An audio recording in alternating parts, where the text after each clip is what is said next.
Jay Kumar Prabhu, can you hear me? I can.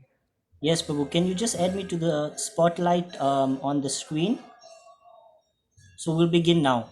We You are are live on already, Facebook. you are already spotlight, Prabhuji. Okay. Thank you so much. Hare Krishna, dear devotees. Please accept my humble obeisances.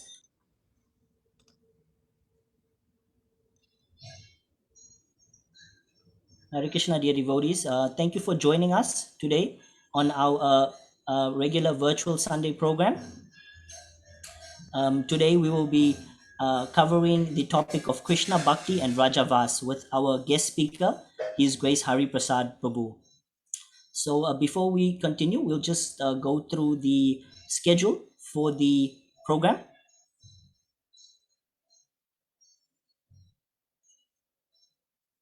So today we'll start off with Kirtan, and the class will then be given by Hari Prasad Prabhu. We will have a question and answer section at the end of the class as well, and we'll go through a few announcements thereafter, and then we will conclude the program with Nishringa prayers.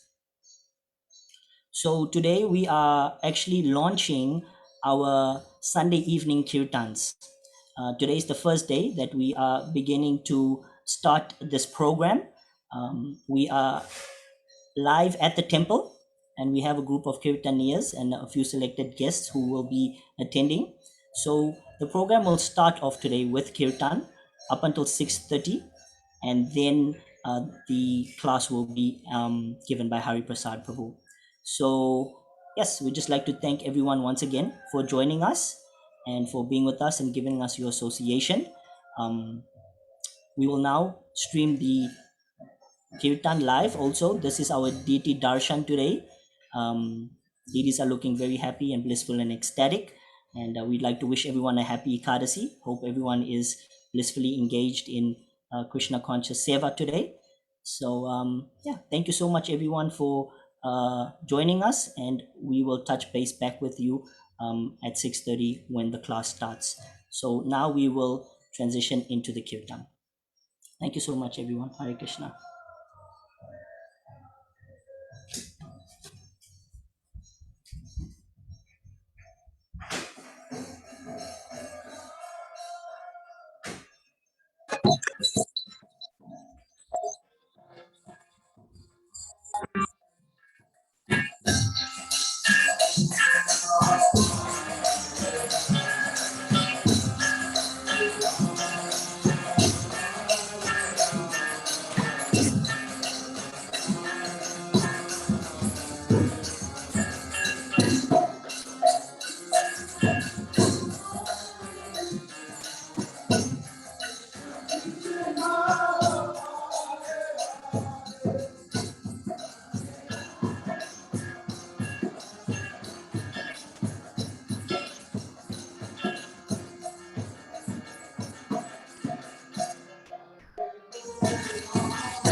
can, Prabhuji. So I'm going to actually stop the stream for the kirtan and start it again because of the sound. So that equivalent length stream for the kirtan will go off and then I'll back on because of the sound. You want me to share the screen, Prabhuji, now?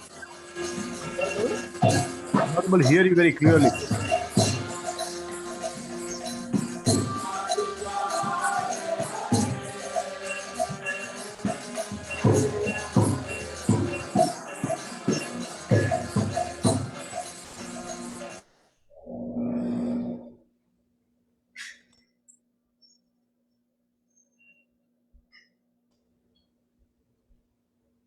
Can you hear me now, Prabhu? Yeah, Haribol? yes, I can. Yes, Prabhuji. There seems to be a problem with the sound stream from the kirtan. So I'm going to actually log off that stream from that device and log back on and add that sound feature. So the sound will be improved. Okay, Prabhuji. So just keep in mind that that ISKCON Atlanta stream where the kirtan is going off now. If you want to maybe moving forward, you can have the picture of Prabhu and his class, the Sunday program poster with the ISKCON Atlanta Kirtan spotlighted as we move forward, Prabhu. Does that make sense? Yeah, makes sense. I'll do that. Okay, I'm gonna log off now and redo the sound, Prabhu. Just give me a moment. Okay, thank you.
Yeah.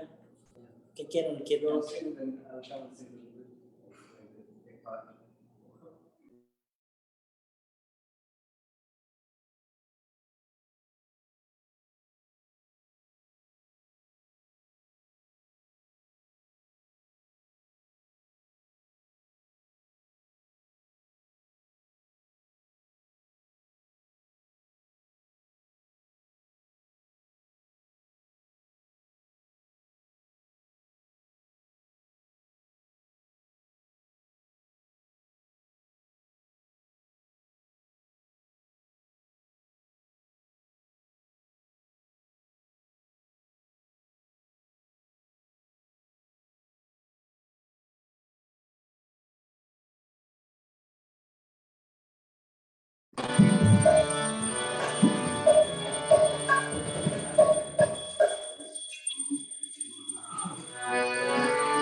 Hare Krishna, Jay Kumar Prabhu.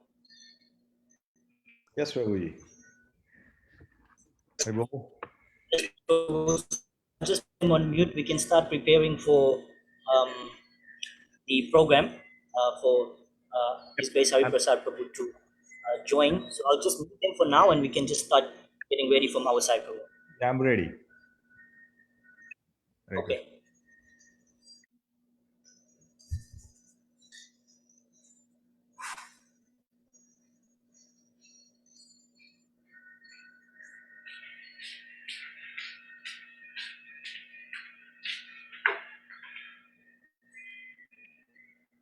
Is that good? Sound?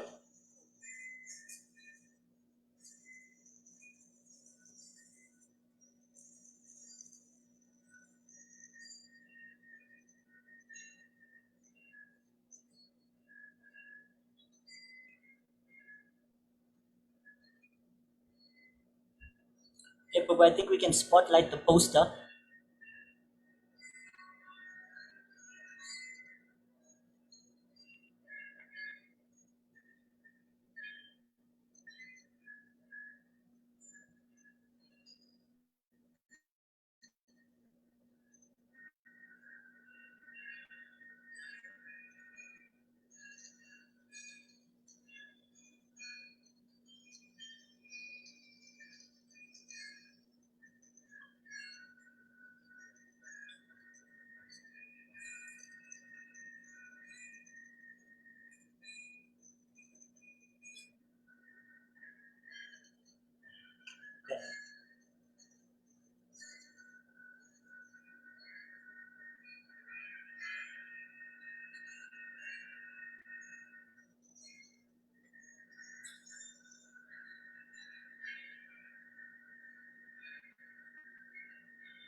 Navin Prabhu? Yes, Prabhu. Hare Krishna. Hare Krishna. So Prabhu, I'll just reach out to Hari Parshad Prabhu and okay. Okay. Just give me 1 minute. Okay, Prabhu.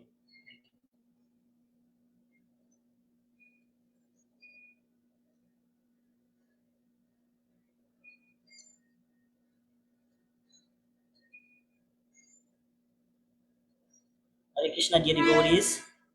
So we will begin the program very soon, the class very soon. If you could just bear with us for a few moments, we'll begin shortly. Thank you so much.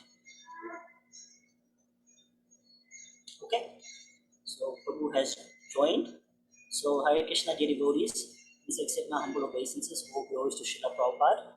We'd like to thank everyone for joining us on our virtual Sunday program. Today, the topic will be Krishna, Bhakti, and Rajavas with our guest speaker, His Grace Hari Prasad Prabhu. And before we continue, I will just hand it over to His Grace Adigarara Prabhu, who would like to say some words in relation to Hari Prasad Prabhu. So, Adigarara Prabhu, if you are ready, you may please go ahead. Hare Krishna. Yes, thank you very much, Naveen Prabhu, for giving me this opportunity to introduce our esteemed speaker for today, His Grace Hari Parshad Prabhu. His Grace Hari Parshad Prabhu does not need any introduction for devotees of New Panihati Dham, because he has visited us twice in the past and he has given several classes for our congregation. And Hari Parshad Prabhu is not only a very dear friend to me and to many devotees in our congregation, but he is also a very beloved speaker of Krishna Katha. Hari Parshad Prabhu is a disciple of Srila Radha Govinda Das Goswami Maharaj, who is a very senior, very exalted disciple of our founder Acharya, His Divine Grace, A.C. Bhaktivedanta Swami Maharaj Srila Prabhupada. And Hari Parshad Prabhu is a scholar of Sanskrit. He is a translator, he is a poet, and he is a world famous speaker of Krishna Katha. His Krishna Katha is always strictly based on 100% based on Shastra, and he presents it in a very simple, easy to understand, yet in a very sweet way. So Hari Parshad Prabhu, who is performing such incredible services as composing many pranam mantras for prominent Vaishnava personalities and holy places, and he is also performing the very important service of serving on the Shastric Advisory Council to the GBC, SAC. So Hari Parshad Prabhu, we are very delighted, very eager, and very honored to have you and to listen to your Harikatha today. The topic is very intriguing, Krishna Bhakti and Vrajavas. So we are all very excited, Hari Parshad Prabhu, and you can please speak for an hour or so as you please, and then we can have 10-15 minutes of question answers. So thank you very much, Hari Parshad Prabhu, for giving us this opportunity to hear from you. Hare Krishna. Thank you, Hare Krishna. Adigadadar Prabhu, thank you so much for kindly inviting me here today and honoring me through this kind invitation to speak to all the devotees. I am really very happy, and I'm really very fortunate that I have good friends like yourself, with whom I feel confident, in sharing my heart. And I'm very thankful to Krishna that he has sent me very good friends like yourself and many other devotees at ISKCON New Panihati Dham. I think, Prabhu, is it possible that I can go for 1 hour 15 minutes or 1 hour 20 minutes and then we can take questions? There is a time limit. No. There is no time limit, Prabhu. Please, Okay. we are very grateful that at 4 o'clock in the morning, you are addressing us. In India, it is 4 a.m. So we are very grateful, Prabhu. Please speak for however long you wish to. Thank you. Hare Krishna. Thank you so much. Thank you so much, Prabhu. And thank you so much, dear devotees, for kindly being present here today. Today, the topic which I'll try to speak something upon is Krishna Bhakti and Vrajavas. And in order to speak upon this topic, first and foremost, we need to ensure auspiciousness for our entire presentation. So the Shishta Parampara, or the practice of the previous great Acharyas, is to perform Mangalacharan. So therefore I will begin with performing Mangalacharan, and then we will begin with this topic of Krishna Bhakti and Vrajavas. Most of us already know these verses of Mangalacharan, so you can kindly sing along with me. Om Ajnanatimirandhasya Jnananjanashalakaya Chakshurunmilitam Yena Tasmai Shri Gurave Namaha. श्रीचैतन्यमनोभीष्टं स्थापितं येन भूतले सोऽयं रूपः कदा मह्यं ददाति स्वपदान्तिकं वन्देऽहं श्रीगुरुः श्रीयुतपदकमलं श्रीगुरून् वैष्णवांश्च श्रीरूपं साग्रजातं सहगणरघुनाथान्वितं तं सजीवं साद्वैतं सावधूतं परिजनसहितं कृष्णचैतन्यदेवं श्रीराधाकृष्णपादान् सहगणललिता श्रीविशाखान्वितांश्च नमः ॐ विष्णुपादाय कृष्णपृष्ठाय भूतले श्रीमते भक्तिवेदान्त स्वामिन्निति नामिने नमस्ते सारस्वते देवे गौरवाणी प्रचारिणे निर्विशेष शून्यवादी पाश्चात्यदेशतारिणे नमो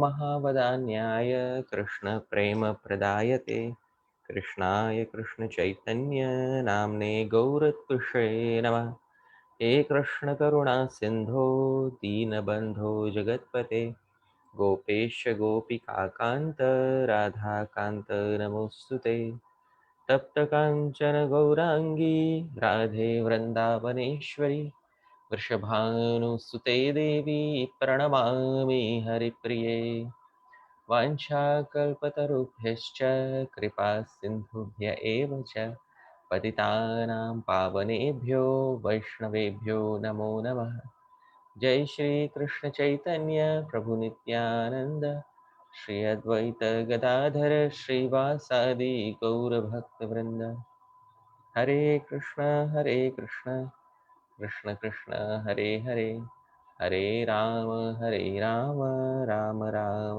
हरे हरे श्रील प्रभुपाद की जय अनंत कोटि वैष्णव वृंद की जय निताय गौर प्रेमानंदे Hare Hare. So once again I would really like to thank His Grace Adi Gadadhar Prabhu for being so kind and inviting me here today to speak something upon this topic of Krishna Bhakti and Brajavas. I am really fortunate that I have friends like him because he is not only very like-minded to me, especially when I was physically present in Atlanta, when I came for the first time to Atlanta. He was very kind and he invited me to his home. Although he had not known me so much previously, but like a very generous Grihastha, he opened the doors of his home and kindly invited me and arranged some programs for me to speak. I am really very thankful to him for that, and I really feel very grateful that I have his friendship in my life. So thank you so much, Adi Gadadhar Prabhu, for once again kindly inviting me to speak something on this topic of Krishna Bhakti and Brajvas. So all of us are already in the process of Krishna Bhakti, and in this particular presentation I will be trying to speak upon Brajvas or residence in Shri Vrindavan. So before I begin speaking something, I would like to start off with something that Srila Prabhupada says. Srila Prabhupada Uvacha. Prabhupada says in his purport to Chaitanya Charitamrita, Antya Leela 4.81 purport. Only by the endeavors of Sri Sanatan Goswami were all the lost places of pilgrimage in the Vrindavan area excavated.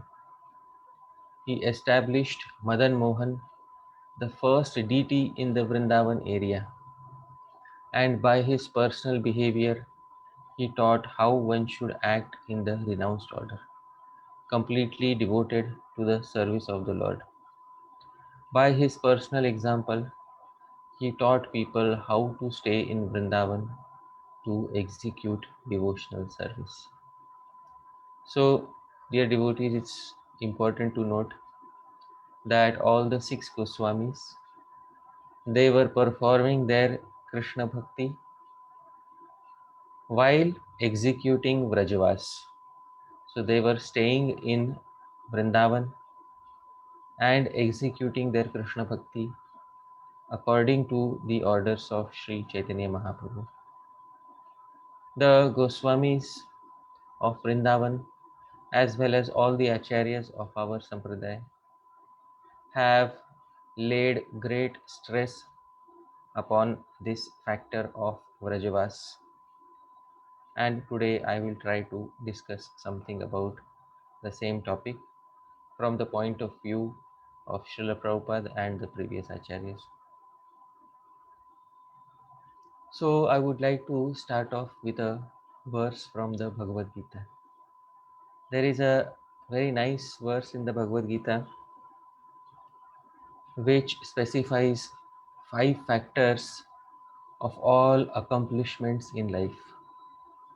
So if we want to accomplish anything in life, Krishna says that 5 factors need to be present in order for us to accomplish anything.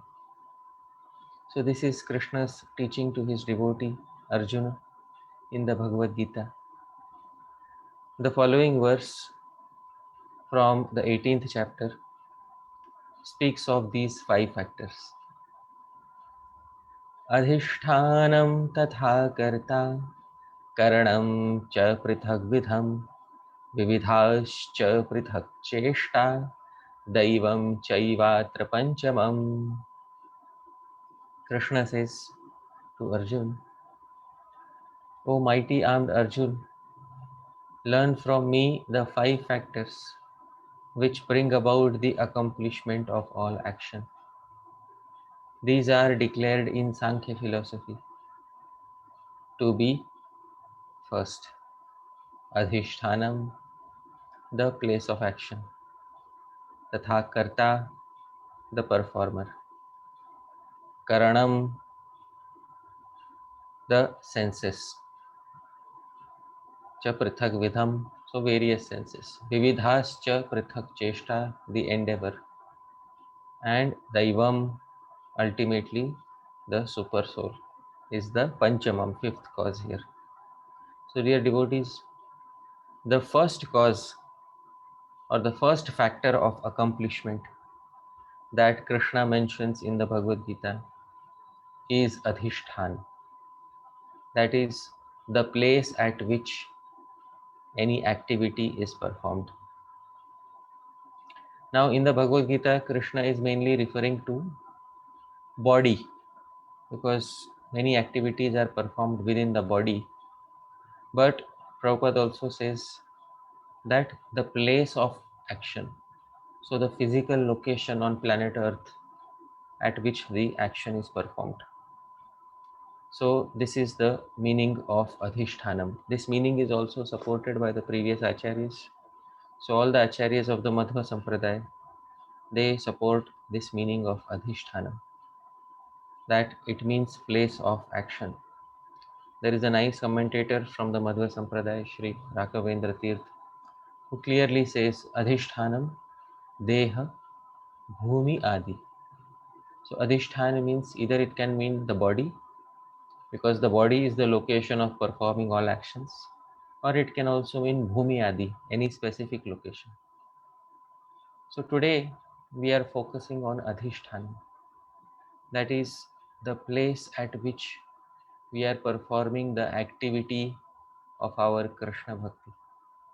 What place are we supposed to perform our Krishna Bhakti at?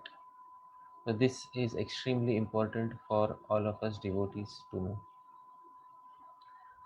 Because if we have the proper place, then many things can turn into our favor.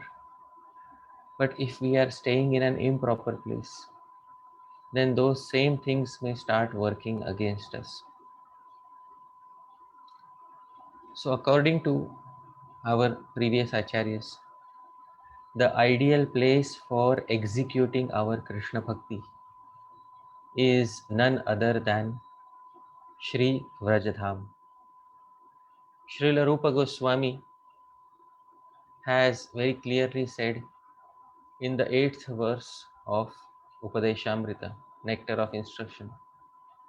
Tishthan vraje tadanuragi jananugami kalam nayed akhilam.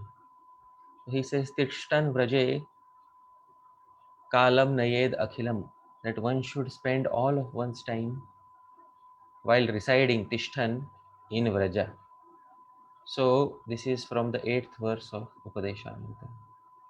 So it's not that Rupa Goswami doesn't say that one should visit Vrindavan only for a month during Kartik.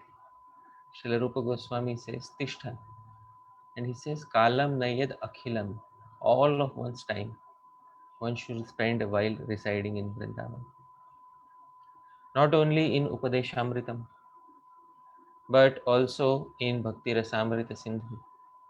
Srila Rupa Goswami again emphasizes this by saying Kuryad Vasam Vraje Sada, that one should reside always in Vraja.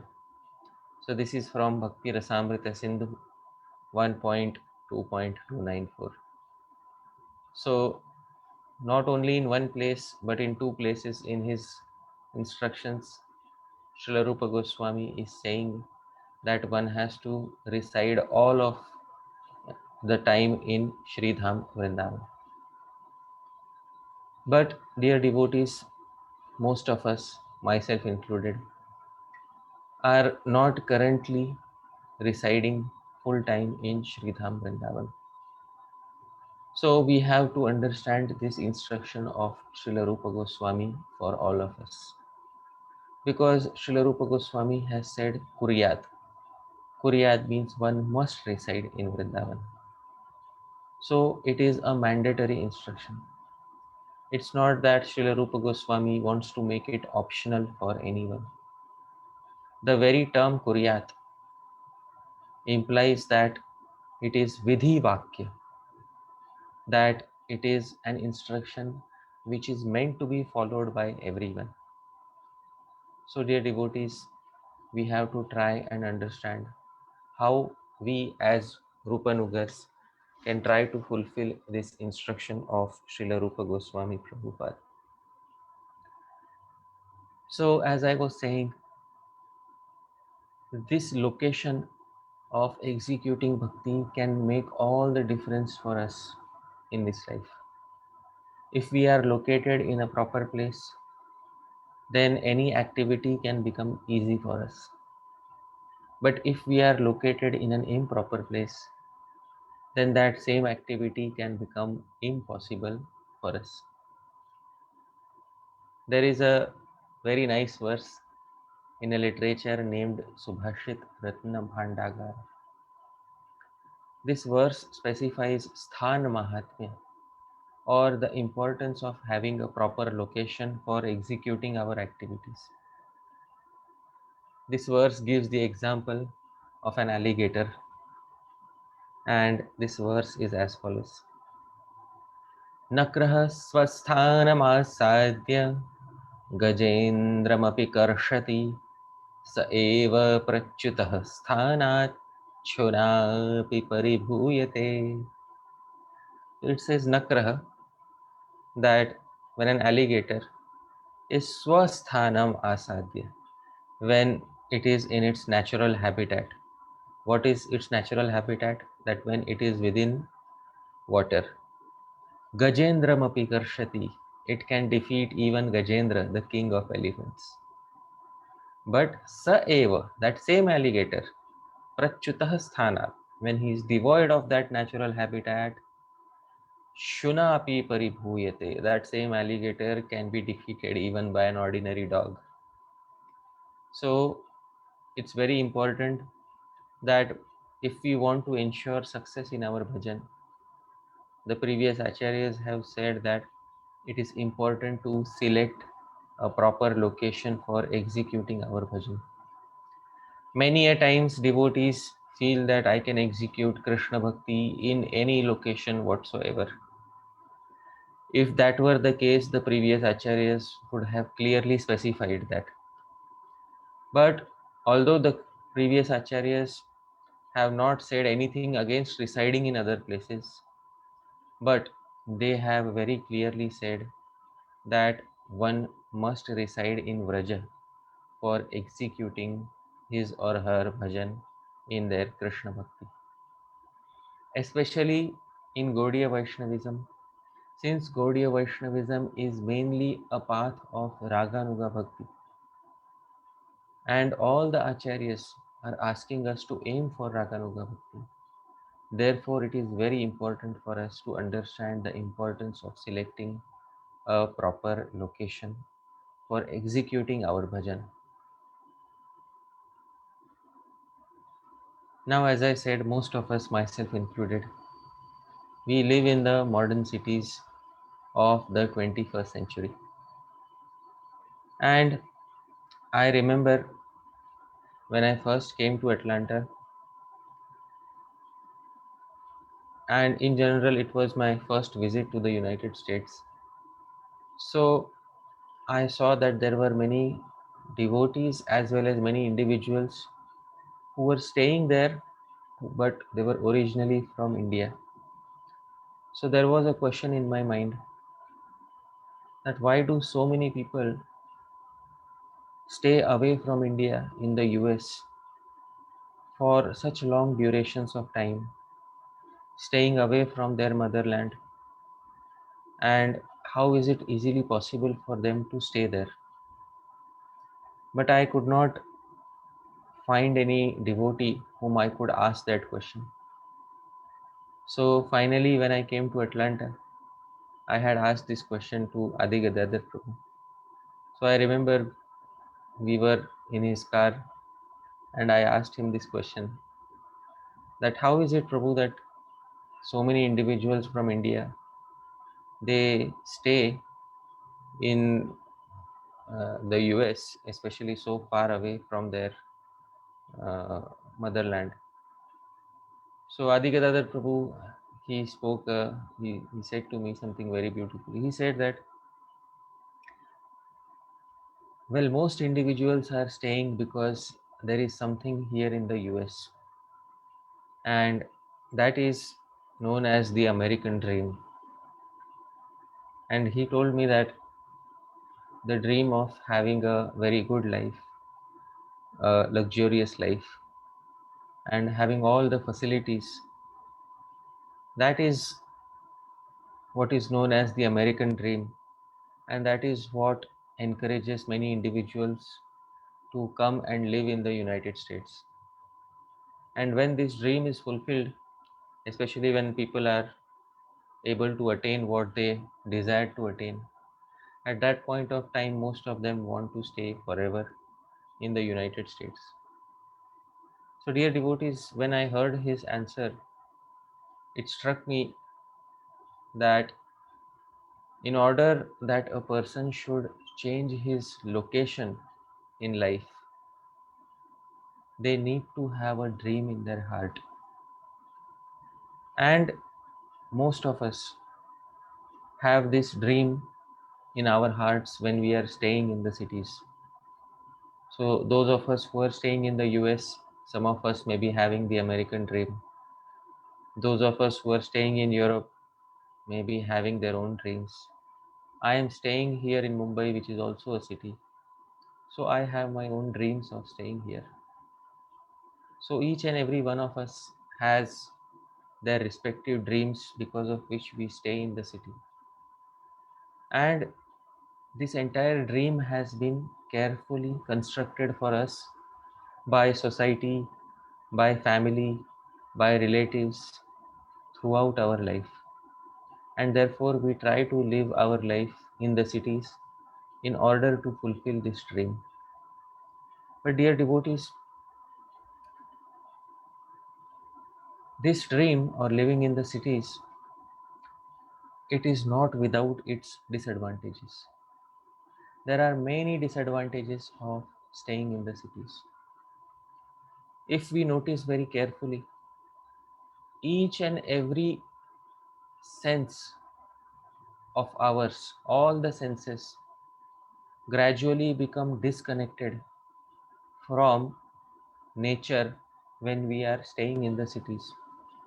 For example, the eyes they are unable to see traditional cowherd life. And the ears, they are unable to hear the sounds of cows, flutes, rivers, etc. So when I was a small child, every year I used to visit my village for 2 or 3 months. Continuously, I used to stay in the village. And I had an experience of traditional village life in which the eyes could see traditional cowherd life. The ears could hear the sounds of cows, rivers, etc. But when I came to the city, I understood how living in the city disconnects each and every sense organ from the traditional life which Krishna used to live 5,000 years ago. So, in that traditional life, the eyes would be able to see cowherd life. The ears would be able to hear the sounds of cows, flutes, rivers, etc. But in city life, all of this is not easily possible. Similarly, the nose is unable to experience the aroma of Vraja's flowers or fruits and nature. In the village, often I would climb a tree directly and I would pick, figs. So these figs, they were so sweet. I would pick so many figs for myself and all my cousins and my sister. And for all of us, we used to pick fruits directly from the trees and sit on the trees and eat the fruits. So in this way, all the senses were fully engaged in this culture, which was very close to the culture that Krishna was living 5,000 years ago. Similarly, in the cities, the sense of touch or the skin is unable to touch the earth or rivers most of the time. Many individuals, especially here in Mumbai, stay in high rise apartments where they are not in direct contact with the earth, neither are they in direct contact with rivers. And finally, the tongue, it is unable to taste seasonal fruits picked directly from the trees.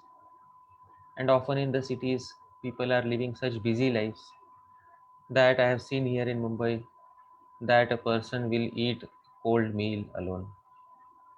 So, dear devotees, even though our senses are so disconnected from the culture of Vraja in the cities, many of us still prefer to have a life in modern cities. This is because all of us have a dream connected to the cities. And it is this dream which we first acquired from family, from society, from relatives. The dream came first, and then came the migration to the modern cities. Therefore, dear devotees, it is important for us to understand the importance of having a dream of residing in a particular location. If we have the same dream in relation to residing in Vraja, then we too can make a plan to gradually shift our consciousness to Sri Dham Vrindavan. So, like Lord Krishna, we want to stay in Sri Dham Vrindavan and we can see how Krishna is. As I was saying, in the cities, a person eats his meal alone. Often it is very cold. But we never hear of Krishna eating alone. Krishna is always eating with so many friends. So many friends. And I remember this is such a wonderful painting. This painting I saw in Adi Gadadhar Prabhu's home when I was visiting. This painting has been put up in his dining room where Krishna is eating with all his friends. So, dear devotees, Krishna never eats alone. So, this pastime where Krishna is eating with all his friends is so sweet. And this is the culture, this is the place where we want to stay, where all of our senses are in direct contact with the culture of Sri Vrindavan, where none of our senses are disconnected from Sri Vrindavan. And when the previous acharyas, they see Krishna eating with all his friends, they make a very important comment about this. The devotee poet Sri Hari Suri, he says about Krishna eating with all his friends, he says, "It is Krishna who has written and composed all the Vedas, and it is he who has written a very nice statement in the Vedas." What is the statement that he has written in the Vedas? The statement is given below. Kevalagho bhavati kevaladi. He who eats alone, kevaladi, he is kevalagho, he eats only sin. So the Vedas clearly say that one should eat only after dividing amongst others. So dear devotees, Krishna himself wanted to follow the principle that he himself has specified in the Vedas. Krishna has said in the Vedas that it is not recommended to eat alone. Therefore, Krishna had so many thousands of friends along with him when he would have his lunch in Sri Vrindavan. So, dear devotees, we need to have this dream. If we have this dream of living with Krishna, then someday we can try to make the effort of shifting physically to Sri Vrindavan Dham. But before shifting physically to Sri Vrindavan Dham, it is first and foremost important to shift mentally to Sri Vrindavan Dham. At one point of time, a few years ago, I was attending a retreat in Jagannath Puri, and that retreat is conducted annually by His Holiness Dhanurdhar Swami Maharaj. And he made a very important point. He said one thing to me privately. He said, nowadays, when we want to come to Vrindavan, what we do is we take a flight straight away from New York to Delhi, and we land in Delhi after maybe 18 or 20 hours, and then we take a taxi to Vrindavan, and we reach Vrindavan in approximately 24 hours. But he said, although our body reaches Vrindavan in 24 hours, but our mind is still back there in New York. This is the effect of living in modern civilization. And he said, compare this to the previous times when people would walk to Vrindavan. Because today, when people take a flight to Vrindavan, the body arrives and then the mind arrives 1 week later. But earlier, when people used to walk to Vrindavan, he said that the mind would arrive 1 week before the body arrives in Vrindavan. And that was very important for all the devotees. Those who would walk to Vrindavan would first mentally reach Vrindavan before their bodies reach Vrindavan. So this is a very important principle. Before we can shift physically to Vrindavan, it is of utmost importance to shift mentally to Sri Dham Vrindavan. And for this reason, we need to have a Vrindavan dream, just like we have the American dream or the European dream or so many dreams of staying in so many cities. We should also have a dream of staying in Vraja. And that dream should be carefully constructed by us in our lives by taking help of all the acharyas of our sampradaya. Shri Prabodhananda Saraswati is one such acharya. In his writings of Shri Vrindavan Mahimamritam, he has given us this dream of staying in Vrindavan in many of his verses.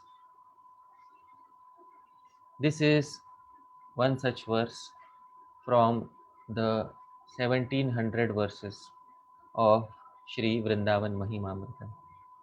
So I will try to sing this verse from Shri Prabodhananda Saraswati, who is the Guru of Srila Gopal Bhatta Goswami. Kadapi pulakañcitah pravahadashrudarah kvache कदाचिदति गद्गदाक्षरगृहीतराधाभिधा कदापि विलुठन् श्रितावथ कदापि मूर्छागतो महाप्रणयविह्वलो भ्रमति कोऽपि वृन्दावने. He says, Kadapi pulakanchitah. Sometimes I will be experiencing goosebumps on my body. Pravahadashrudharah kvachit. Sometimes I will be shedding profuse tears. Kadachid ati gadgadakshara krihita radha. Sometimes I will be becoming choked in my voice while uttering the name of Radha. Kadapi viluthan shitau. Sometimes I will be rolling on the ground. Atha kadapi murchham gato. And sometimes I will be falling unconscious. Mahapranaya vihvalo. In this way, I will be overcome with great love for Krishna. Brahmati, I will roam around Kopi as an unknown person, Vrindavane, in Shri Vrindavan Dham. Dear devotees, this is the dream of staying eternally in Vrindavan that the Acharyas are making for us. If we don't have the strength to create this dream for ourselves, the Acharyas are making it true for us.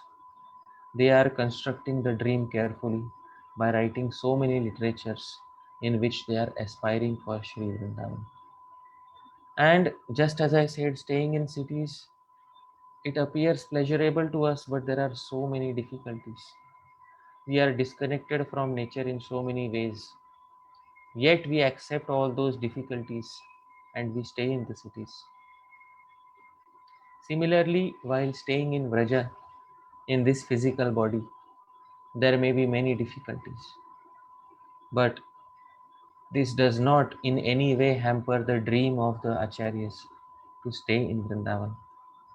Shri Prabodhananda Saraswati says in another verse, Sodvapi dukkhani sudhussahani tyaktvaphyaho jati kuladikani bhuktva shvapakairapi thudkritani vrindataviva samaham karishe.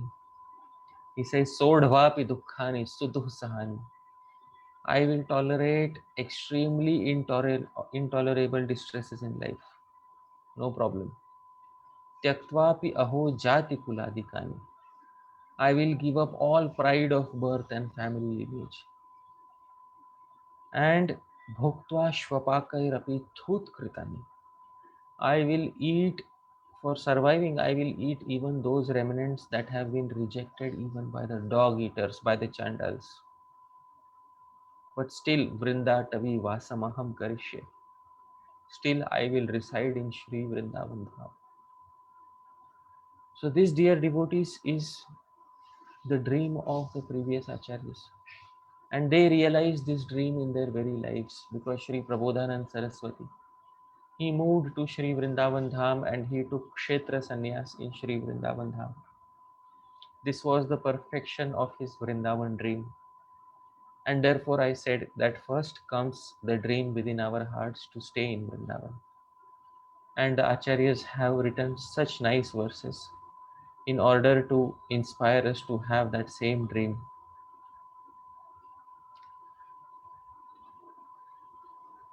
But many of us, dear devotees, are attached to staying in the cities. And in these cities, all of our senses are completely disconnected from the environment of Shri Vrindavan. And sometimes a poor soul like myself will give a very silly excuse. What silly excuse do I give? The excuse that I give is, oh, I am staying here because of Yukta Vairagya. Because I have to engage everything in the service of Krishna. Therefore, I am staying in the cities. But the reality is far from this, dear devotees. The reality is that I am attached to sense gratification, and for this reason, I am staying in the cities. I am having a dream of staying in the cities. I aspire to stay in the cities. Therefore, I am staying in the cities. This is the reason why I am hiding my inability to stay in Vrajadham, because I have a dream attached to the cities. If we read the teachings of Srila Prabhupada, there is one thing which he was very careful about and he was very particular about. He wanted devotees to cancel the culture of staying in big cities and working very hard. He wanted to cancel out this culture of working very hard in the cities, because all of the senses are extremely disconnected from the natural environment in which Krishna Bhakti was traditionally performed by the previous acharyas. And therefore, dear devotees, the importance of having a dream of staying in Braja.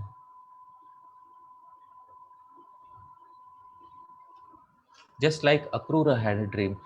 Akrura, 5000 years ago, was working for Maharaj Kamsa.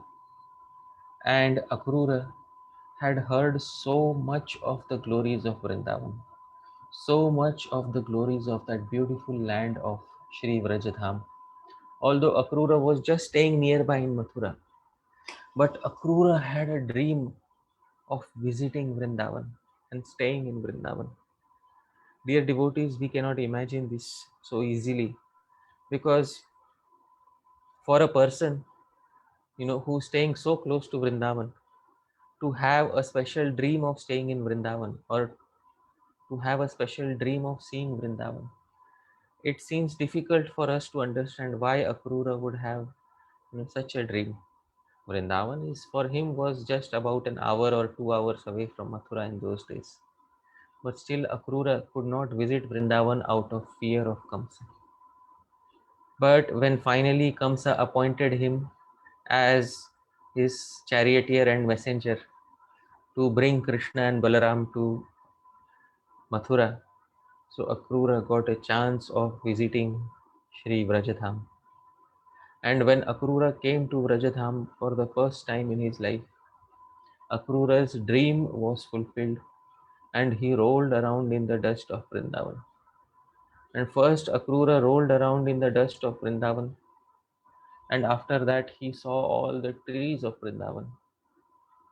And after seeing all the trees and fruits of Vrindavan, Akrura also saw all the birds of Vrindavan, all the animals of Vrindavan.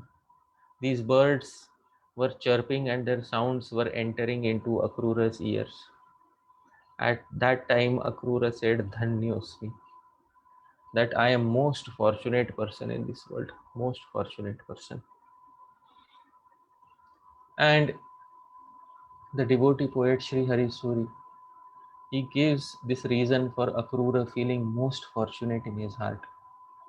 Why was Akrura feeling so fortunate in his heart after arriving in Sridham Vrindavan? So he writes a very nice verse in which he describes the feelings of Sri Akrura.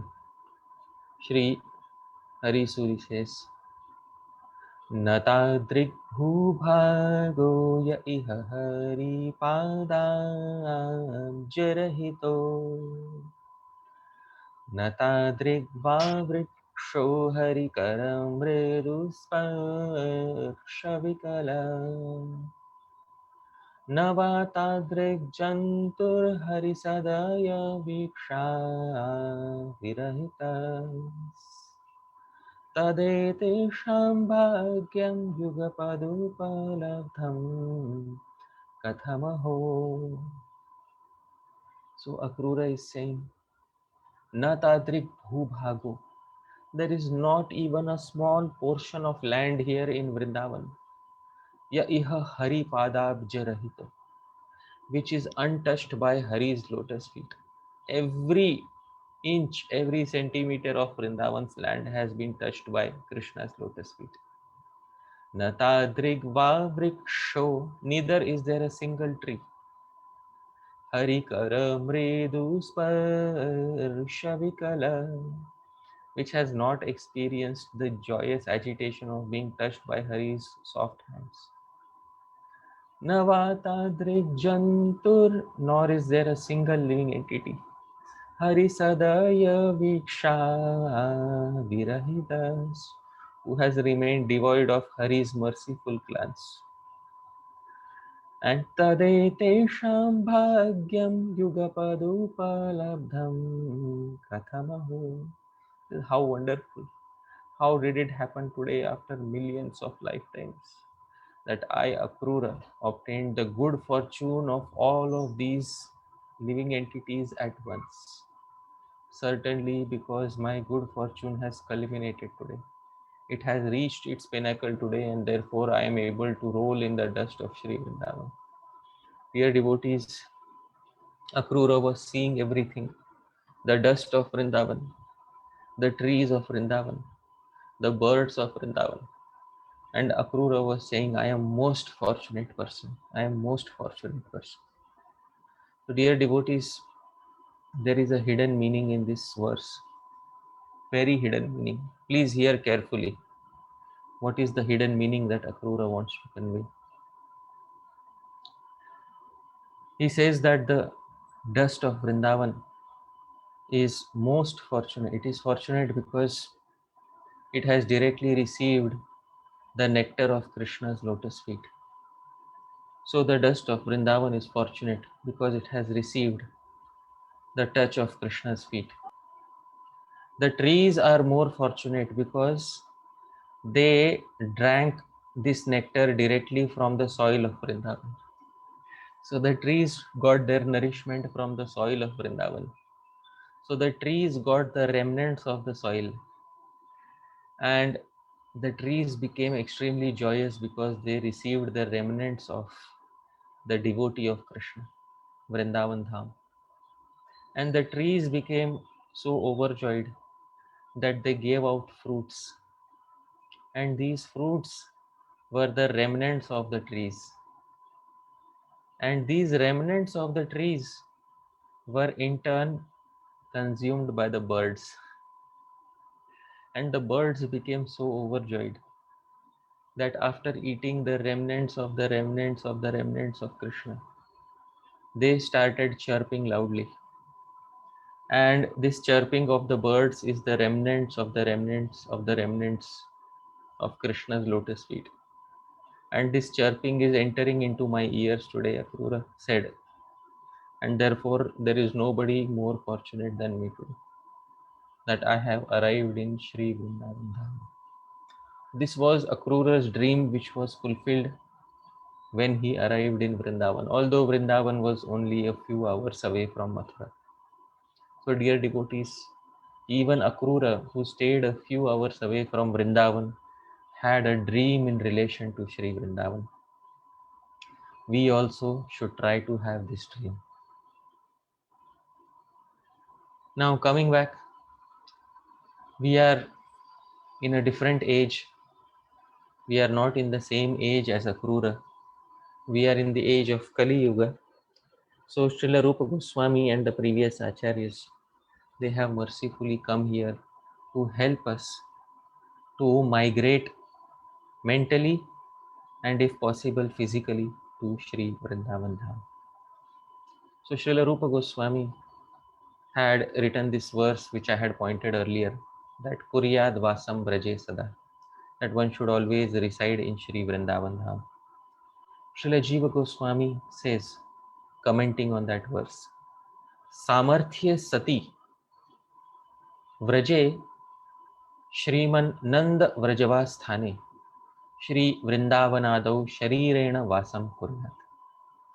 He says, Samarthya Sati, if one has the caliber means if one has the realizations, if one is on the path of Raganuga Bhajan, if one has that caliber, then Vraje, one should reside in Vraja.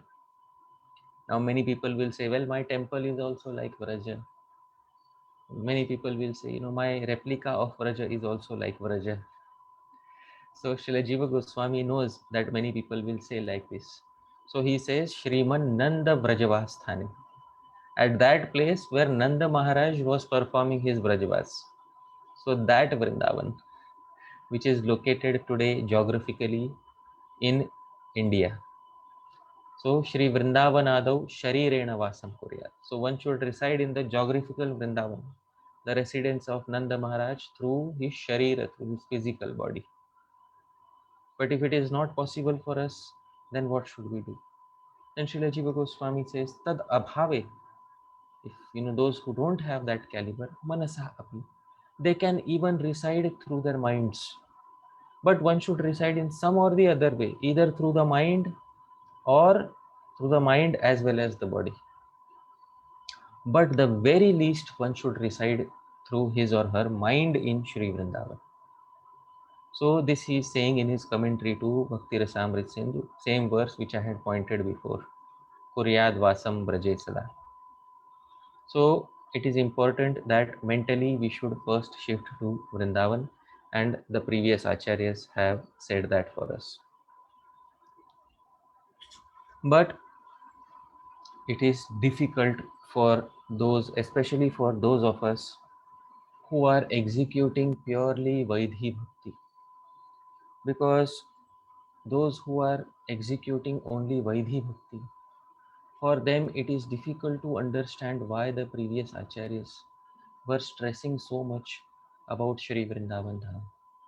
Those devotees who are simply whose devotional service is simply about following rules and regulations, they are known as Vaidhi Bhaktas. They are following Bhakti because Guru has said, Acharyas have said, Shastra has said, I don't want to disobey Sadhu Guru Shastra because I don't want to, degrade myself in my next life. Therefore, out of fear of getting spiritually degraded in their next lives, many individuals execute bhakti, and these are known as Vaidhi Bhaktas. Those who are following bhakti only because it is mentioned in Shastra. These are known as Vaidhi Bhaktas. So it is difficult for them to understand the vision of the Acharyas. Why is it difficult? Because the Acharyas have clearly said that a devotee should rise up to the platform of Raganuga Bhakti. A Gaudiya Vaishnava should rise up to the platform of Raganuga Bhakti in order to understand the value of staying in Vraja. In Chaitanya Charitamritam, Srila Krishnadas Kaviraj Goswami is describing a conversation between Chaitanya Mahaprabhu and his devotees. And a verse in that is as follows. Vidhi marge na paiye vraje Krishna Chandra. Very clearly it is said in Chaitanya Charitamrita. And this is the translation. One can attain such perfection only by spontaneous love of God, only by Raganuga Bhakti, dear devotees. One cannot obtain Krishna in Goloka Vrindavan simply by serving the Lord according to regulative principles or by serving according to Vaidhi Bhakti. Dear devotees, whose translation is this? This is not my translation. This is Srila Prabhupada's translation. Prabhupada himself is translating it and saying that one can attain Goloka Vrindavan. Ultimately, one can attain Goloka Vrindavan in their next lives only by Raganuga Bhakti or executing spontaneous love of Krishna.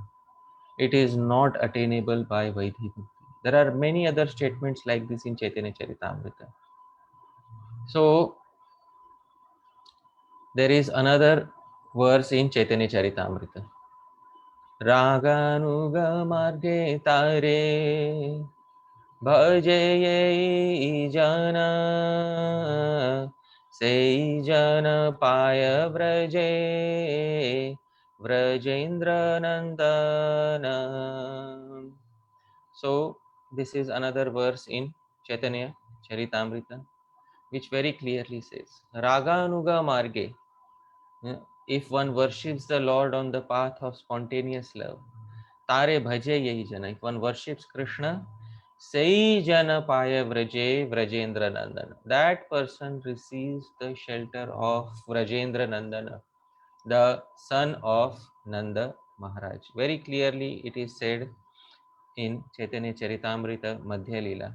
So in Madhya Leela, 8th chapter, there are these verses which very clearly say that it is difficult for those who are on the platform of Vidhi Bhakti to understand the importance of Raganuga Bhajan in Sri Dham Vrindavan. So dear devotees, it is important for us to rise to the platform of Raganuga Bhakti, to have that desire to execute Raganuga Bhakti in order to attain Sri Dham Vrindavan, Golok Vrindavan, and also in order to make meaningful one's current existence in Sri Dham Vrindavan. Dear devotees, there are also other difficulties for Vaidhi Bhaktas. What are other difficulties for Vaidhi Bhaktas? Many times a person who is following Vaidhi Bhakti is still struggling with their sense gratification or controlling the senses. And for this reason, Acharyas have said that one should not stay in Vrindavan for long duration. Many times Srila Prabhupada had said that those who are not qualified means those who are still struggling with their senses, should not stay for prolonged duration of time in Shri Vrindavan Dham. Here is a statement directly from Krishna book, chapter 90. Prabhupada is saying, one who prematurely goes to Vrindavan to live in pursuance of the instructions of Shukadev Goswami again falls victim to Maya even while residing in Vrindavan. So very clearly Prabhupada says this thing, that for Vaidhi Bhaktas, it is very much possible that one may be actually in Vrindavan and staying full time in Vrindavan. Even though one has not resided mentally in Vrindavan, one has not created that Vrindavan dream, and one has not prepared oneself on the path of Raganuga Bhajan, if a Vaidhi Bhakta goes prematurely to Vrindavan and tries to pursue the instructions of the previous Acharyas, but because they don't have any taste for Raganuga Bhajan, they don't know what is the path of Raganuga Bhajan, and they are also struggling with sense gratification. Therefore, such a person may fall victim to Maya even while residing in Sri Vrindavan Dham. Therefore, dear devotees, as long as we stay on the path of Vaidhi Bhakti, this difficulty will continue for us, because the ideal candidate to stay in Vrindavan, as I specified in the previous slide, Srila Krishnadas Kaviraj Goswami was saying, Raga Nuga Marge, that a person who is on the path of Raga Nuga Bhajan. So, this is another difficulty, dear devotees, for Vaidhi Bhaktas. And Srila Rupa Goswami has very clearly said that the eligibility for moving to Vraja, first mentally and then physically, is to be situated on the path of Raganuga Bhajan.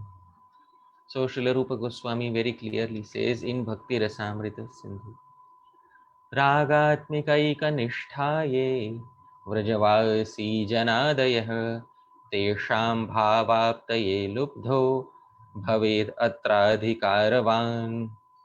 This is Ragatmikaika nishthaye Vrajavasi janadayah. The eternal associate Vrajavasis of Krishna, for example, Nanda Maharaj, Yashoda Maya, they are known as Ragatmika Bhaktas. They are one pointedly devoted to Krishna. So they are known as Ragatmika, Ekanishtha Bhaktas. And Tesham Bhava Aptaye Lubdho, and a person who is eager to attain, very eager to attain the mood of one of these eternal Vrajavasis. That person is known as Raga Anuga Bhakta. Raga Anuga Bhakta. Sabhaved Atra Adhikaravan. That person is the candidate eligible for staying in Vraja. So Rupa Goswami has said very clearly that a Raganuga Bhakta is a candidate who is eligible for staying permanently in Vraja.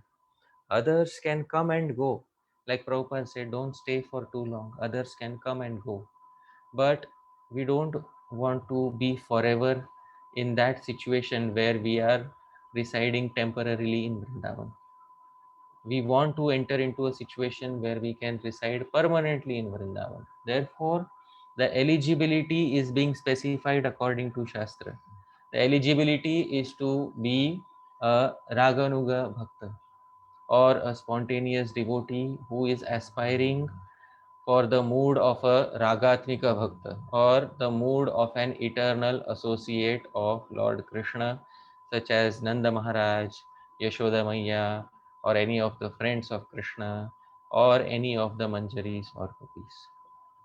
So this is the eligibility for moving permanently to Vrindavan.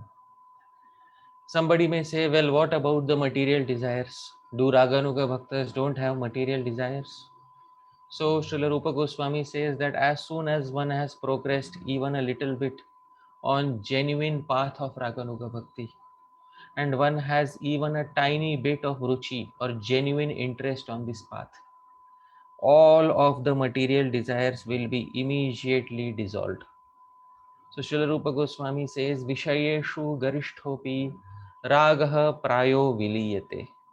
That for anyone who develops ruchi or tiny attraction, to this path of Raganuga Bhajan, even the greatest attachment to material desires is almost destroyed. Rupa Goswami says almost destroyed because complete destruction is at the time of prema. But almost destroyed, prayah viliyate. This is the eligibility to enter permanently into Shri Vrindavan Dham. So once a person has progressed on the path of Raganuga Bhajan, material desires will be almost dissolved, they will be almost destroyed, and a person will become capable of staying forever in Shri Vrindavan. But that we can start aspiring for even today, because aspiration to stay mentally in Vrindavan has to begin today, dear devotees. It has to begin today. Therefore, we have to prepare the mind and body. But herein comes the first obstacle. When we are preparing our mind to stay in Vrindavan, often the image that we are having of Vrindavan is something like this. This image many of us have often seen in Vrindavan, that a Vrindavan which is in the 21st century, it has become overcome by postmodern city life, and there is so much dirt and garbage lying all around in Sri Vrindavan Dham. And is this the Vrindavan that we should have in our mind? If this is the Vrindavan, many devotees will say, well, I don't want to stay in this Vrindavan, because better than staying here is to stay in the cities. At least the cities are much cleaner than this. So I would rather stay in the cities as compared to staying in a place which is which has become overcome by so many negative features of the 21st century. So dear devotees, we have to understand this thing. We should not make the mistake of thinking that this is the Vrindavan that we have to stay in. The Vrindavan that we have to stay in through our minds is the Vrindavan which the Acharyas have carefully described in their literature. That is the Vrindavan which we have to stay in. There are few places in the geographic Vrindavan which are close to that description, but there are still some places like that in Vrindavan. This is not the Vrindavan. This which we see on the screen is not the Vrindavan which we should carry in our minds. Why? Because it is not favorable for our practice of bhajan. And we should also try our best to restore Vrindavan to its previous state, so that those sadhakas who come to Vrindavan, they are not disturbed by seeing these sights of Vrindavan. So dear devotees, those of us who are physically staying in Vrindavan should try our best to restore and to maintain Vrindavan in such a way that sadhakas are reminded of the Vrindavan as it is described in the literature of the Goswamis. There are still some places in Vrindavan which have the same mood and environment approximately that was present 500 years ago. So, Adigadadar Prabhu, are you there, Prabhuji, on the call? Yes, Prabhuji, I'm here. Yes, Prabhu. Prabhuji, have you visited a place in Vrindavan which is known as Tatiya Sthan? 30. No, Prabhu. 30th Sthan, I don't remember. Amarendra Prabhu, do you remember?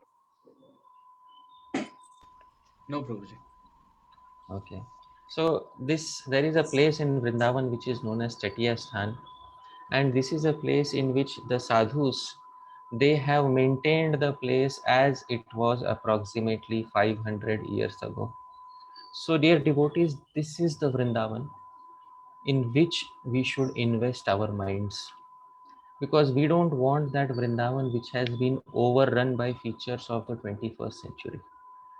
So dear devotees, this is Tatiya Sthan. This is one photograph of Tatiya Sthan. As you can see, they have maintained as many features of the traditional Vrindavan as possible in this location. So next time when some of us go to Vrindavan, we can visit this place known as Tatiya Sthan. It is on the Vrindavan Parikrama Marg, and the sadhus here, they are performing Krishna bhajan as it was performed 500 years ago by their previous acharyas. They rarely use any electricity. Even the fans they are using for fanning the deities, those are traditional fans, and somebody has to sit there 24 hours in order to fan the deities. So no fans are used. They are cooking on traditional traditional ways of cooking are being used there. And this is the Vrindavan they are living in, so that it is very favorable for their bhajan. When I was in the retreat at Jagannath Puri, there is one more thing which His Holiness Danodar Maharaj told me. He said, there is something better than this. And I asked Maharaj, what is better than this? He said, it is possible for us to also see Vrindavan as it was not only 500 years ago, but as it was 5,000 years ago. So I asked Maharaj, how is it possible that we can see that Vrindavan? He said, just near to Vrindavan, just before we arrive at Mathura, there is a very nice forest which is still within Vrajamandal. It is known today as Bharatpur. And Bharatpur has a very big bird sanctuary, very huge bird sanctuary. And this place carries almost the same features that were present in Vrindavan 5,000 years ago, dear devotees. So these are some photographs from Bharatpur, which is within Brajamandal, and it has the same features that Shri Vrindavan Dham had, almost all the same features that Vrindavan had 5,000 years ago. All the birds are present here, and all the trees and all the natural resources that were present in Vrindavan 5,000 years ago. This is the Vrindavan, dear devotees, that we have to invest our mind in. This is the Vrindavan that we have to relocate our minds to. This is the Vrindavan dream that we should be having in our hearts. So all these birds, all these trees, all the Vrindavan that has been described by the previous acharyas, those words of the previous acharyas should create the dream of Vrindavan within our hearts, should create that reality of Vrindavan within our hearts. And once that reality of Vrindavan is manifested in our hearts, and we are able to comfortably stay in that Vrindavan within our hearts 24 hours a day, then it is very easily possible to relocate geographically to Vrindavan and perform our bhajan in Shri Dham Vrindavan. So many times, many individuals confuse that I have to stay in Vrindavan, which has all the features of the 21st century, and that is the Vrindavan which I should be having in my mind. But that is not the Vrindavan which one should be having in one's mind. The Vrindavan which one should be having in one's mind is that Vrindavan which was present 5,000 years ago, and which all the acharyas have described in their literature. And this Vrindavan we should try to keep away from our minds, because it is not favorable for our bhajan. This is not the Vrindavan described by the previous acharyas. And those of us who are in Vrindavan Dham, we should always try to render some service to the Dham by cleaning it up with our own hands, by ensuring that the Dham stays true to the descriptions of the previous acharyas. So this is another service that all of us can today perform for the Dham. Moving ahead, Srila Rupa Goswami says, what should one do in Vrindavan? Let's say today a person becomes eligible for Raganuga Bhajan. And let's say a person becomes eligible for staying in Vrajadham mentally as well as through the physical body. What should a person do? Should a person just stay there? Or is that person supposed to perform some activities there? So Srila Rupa Goswami says, Krishnam smaranjanam chasya preshtham nij samihitam tat katharataschasav kuryad vasam braje sada. Krishnam smaran. One should always remember Krishna. While remembering Krishna, smaran means present tense. While remembering Krishna constantly, and not Krishna alone, janam cha asya, and all his eternal associates. But there are so many millions of eternal associates. So Rupa Goswami says, Preshtham nija samihitam. Those who are dear to oneself and very close to one's mood. One should remember those eternal associates, like Shri Rupa Manjari, or the Sakhas like Madhu Mangal, etc. So tat katharatascha asau. And a person should immerse oneself fully in their katha. And in this way, Kuryad Vasam Braje Sada. One should reside always in Vrindavan, because one should not remain idle in Vrindavan. Rupa Goswami has said 24-hour activities are there. The previous acharyas have given 24-hour activities for devotees to perform in Shri Dham Vrindavan. Srila Krishnadas Kaviraj Goswami, Srila Vishwanath Chakravarti Thakur have told the devotees what to do 24 hours a day while staying in Vrindavan. But this is only for a Raganuga devotee. All the perks, all the benefits, 100% achievements of Gaudiya Vaishnavism are for the Raganuga Bhakta. And dear devotees, once again, with folded hands, I am requesting all of you to please take this very seriously, to aspire for Raganuga Bhajan. Because if throughout our lives, if we stay simply within Vaidhi Bhakti, we will never be able to attain Golok Vrindavan. Srila Krishnadas Kaviraj Goswami has said so, Srila Rupa Goswami has said so, all the previous acharyas have said so. It is mandatory to be a devotee on the path of Raganuga Bhajan in order to attain Sri Dham Vrindavan. So this is what one should do. These are the activities which one should carry out in Sri Vrindavan. But dear devotees, Srila Rupa Goswami also makes a very important point, that one cannot reside in Vrindavan only with one's current identity. This is a very esoteric topic, but I am still mentioning it here because all the acharyas, including Srila Prabhupada, also mentioned it. Therefore, I am gathering some strength to speak about this topic, but I am speaking it here today. Dear devotees, those of you who are like-minded to me, please hear carefully that one cannot enter Vrindavan using the material body that one has. One has to have a proper identity in Vraja. One has to aspire for an eternal perfected body in order to stay eternally in Vraja. Srila Rupa Goswami has said very clearly, Seva sadhak rupena siddha rupena chatrahi Tadbhavalipsura Vrajalokanusaratah. Srila Rupa Goswami has said in Vrindavan one has to perform seva. So one should render seva in two ways, through two identities. A devotee is supposed to have two identities. A Raganuga Bhakta, not a Vaidhi Bhakta. A Raganuga Bhakta is supposed to have two identities. Sadhaka Rupena, through one's sadhak identity, that the current identity that we are having. For example, in the sadhaka deha, my name is Hari Parshad Das. This is the name given by Shri Guru. So this is the sadhak identity, the body with which one is currently staying.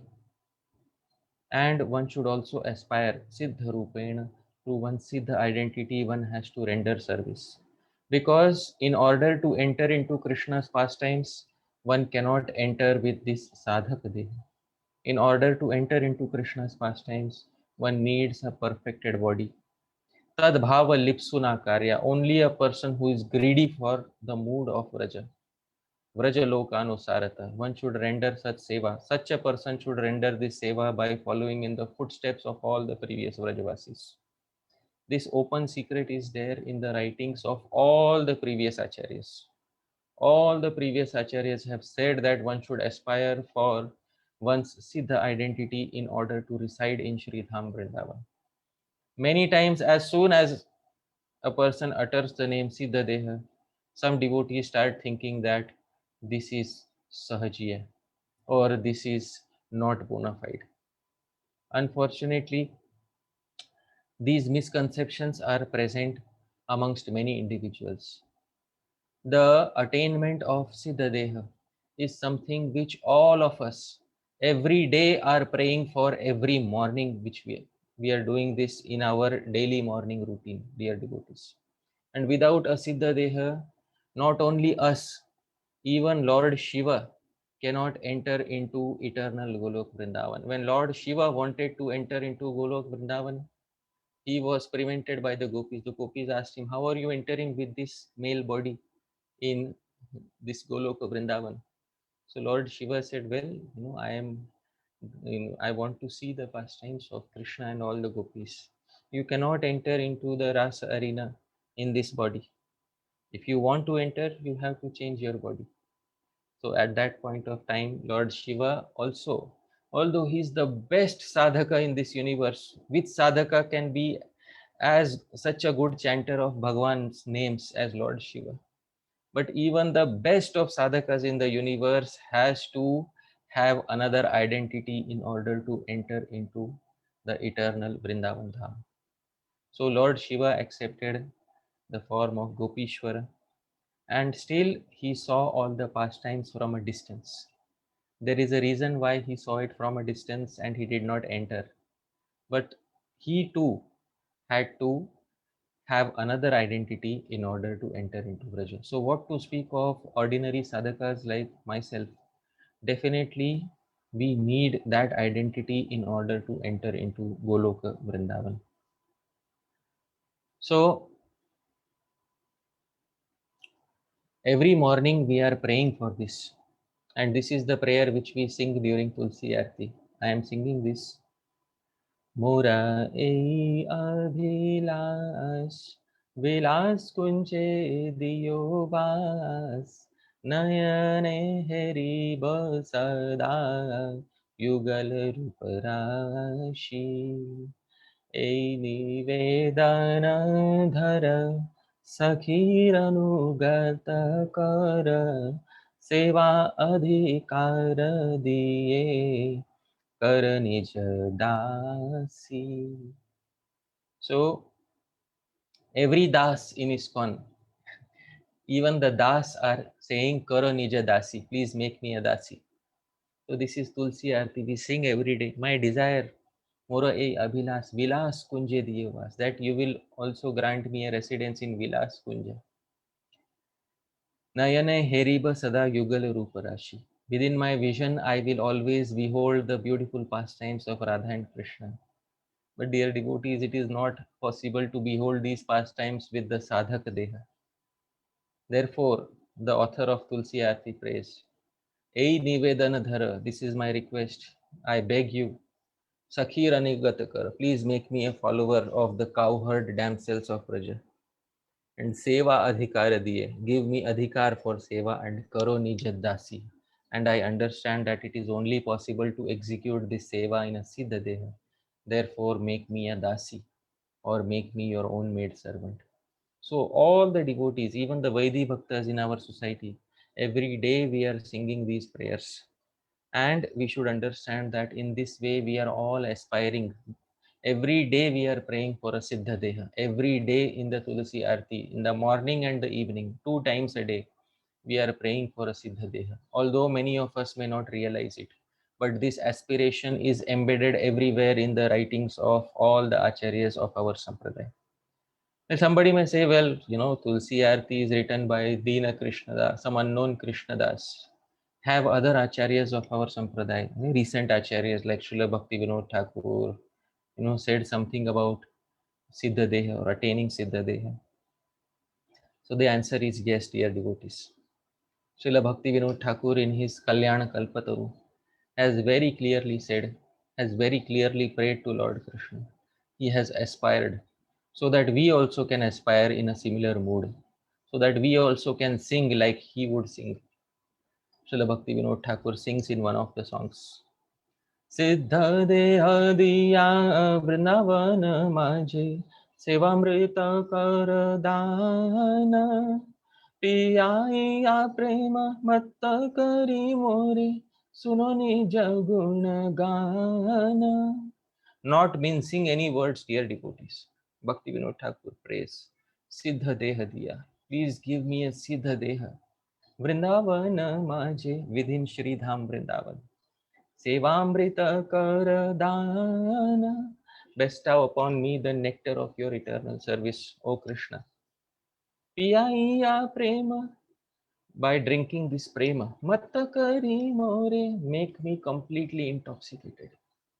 Suno Nija Guna Gana, then I will eternally sing of your qualities in Shri Vrindavan in that Siddha Deha.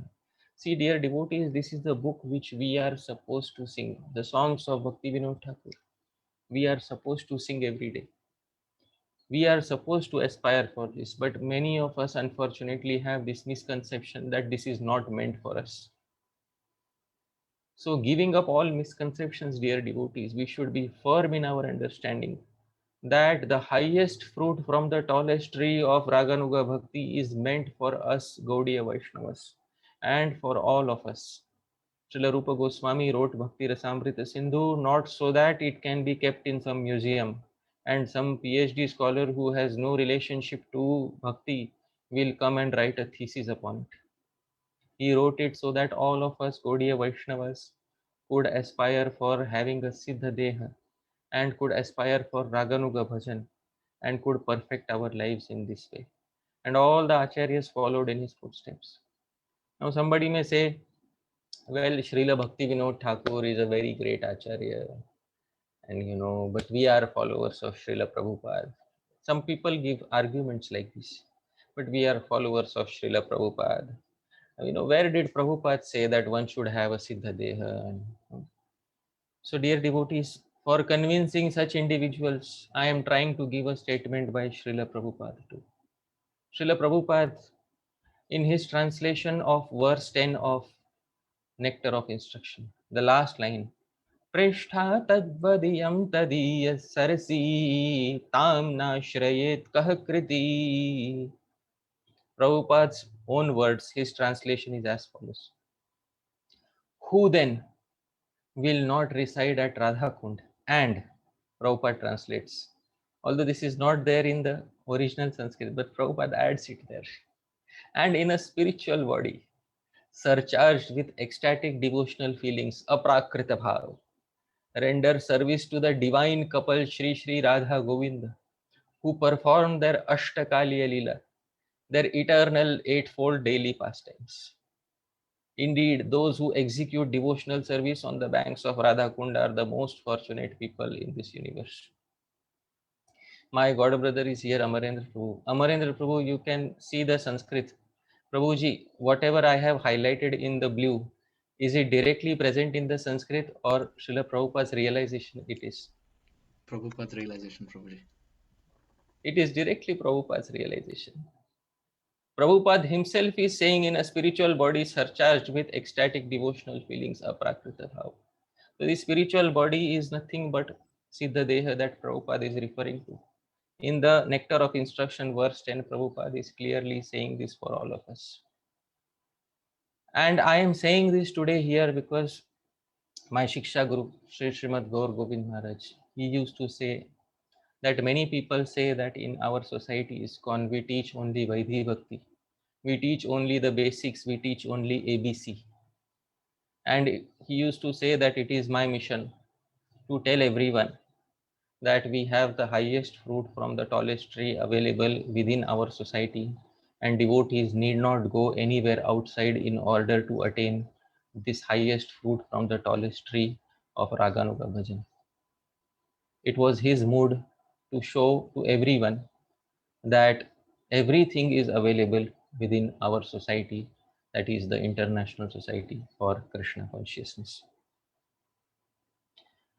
Sri Narottam Das Thakur therefore says that never neglect your sadhan and smaran, always on the path of Raganuga Bhajan. He used to say, Mahajaner ye patha, tate hava anurata, purva para kariya vichara, sadhana smarana lila, ihate na karahela, kaya mane kariya susara. He used to say, Mahajaner yai patha, tate hava anurata, become attached to the path shown by the great Mahajanas, great devotee souls. But there are many Mahajanas. So, Purva Apara Kariya Vichar, meditate on the teachings of the Purva Acharyas and the Apara, the recent Acharyas, carefully and harmonize their teachings. And most importantly, Sadhana Smarana Lila Ihatena Kara Hela. Never neglect your sadhan and smaran of Krishna Lila. And Kaya Mane Kariya Susar. Perfect your Kaya in your mana very nicely. Perfect your spiritual body in your mind very carefully. In his Prem Bhakti Chandrika, Srila Narottam Das Thakur says this. And dear devotees, how is all of this possible? How can we aspire for such high fruits? It is very easily possible, dear devotees, if we know only one art. If only one thing is known to us, how to cry for Krishna, then everything will become easy. My Shiksha Guru, Sri Srimad Gaur Govind Maharaj used to say, one should only know how to cry for Krishna. If one knows how to cry for Krishna, how to ask Krishna for all these realizations, for all these attainments, Krishna will very easily give all these things to the devotee. But one should know how to cry for Krishna. So if nothing, we don't know anything else, at least we should know how to cry for Krishna. Dear devotees, in the 10th canto, and I would like to conclude with this realization. In the 10th canto, during the pastime of the Rasa dance, Krishna suddenly disappeared from the midst of the gopis. And as soon as Krishna disappeared from the midst of the gopis started searching for him everywhere in the dense darkness of the forests of Sri Vrindavan. And when they were searching everywhere in the dense darkness of the forests of Sri Vrindavan, at that point of time, they sang the entire Gopi Gita.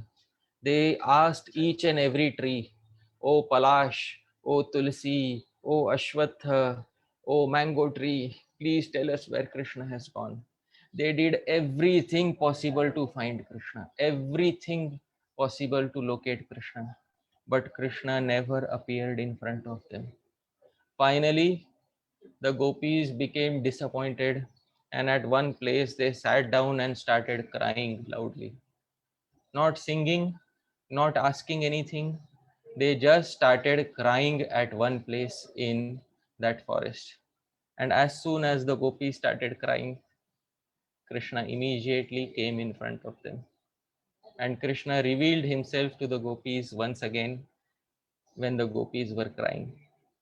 At this point of time, the devotee poet Sri Hari Suri, says, Artah swarah prabhudayodaya kridyatha syad stutyarchanadi vividharja vidana tadrik spashtam yadatra nutigiti kritopi gopi prito babhuva sadayorudati ravekshya. Sri Hari Suri says, Artah swarah, crying out for Krishna. Prabhudaya udaya krid yatha syat. It invokes such mercy of the Lord, crying for Krishna.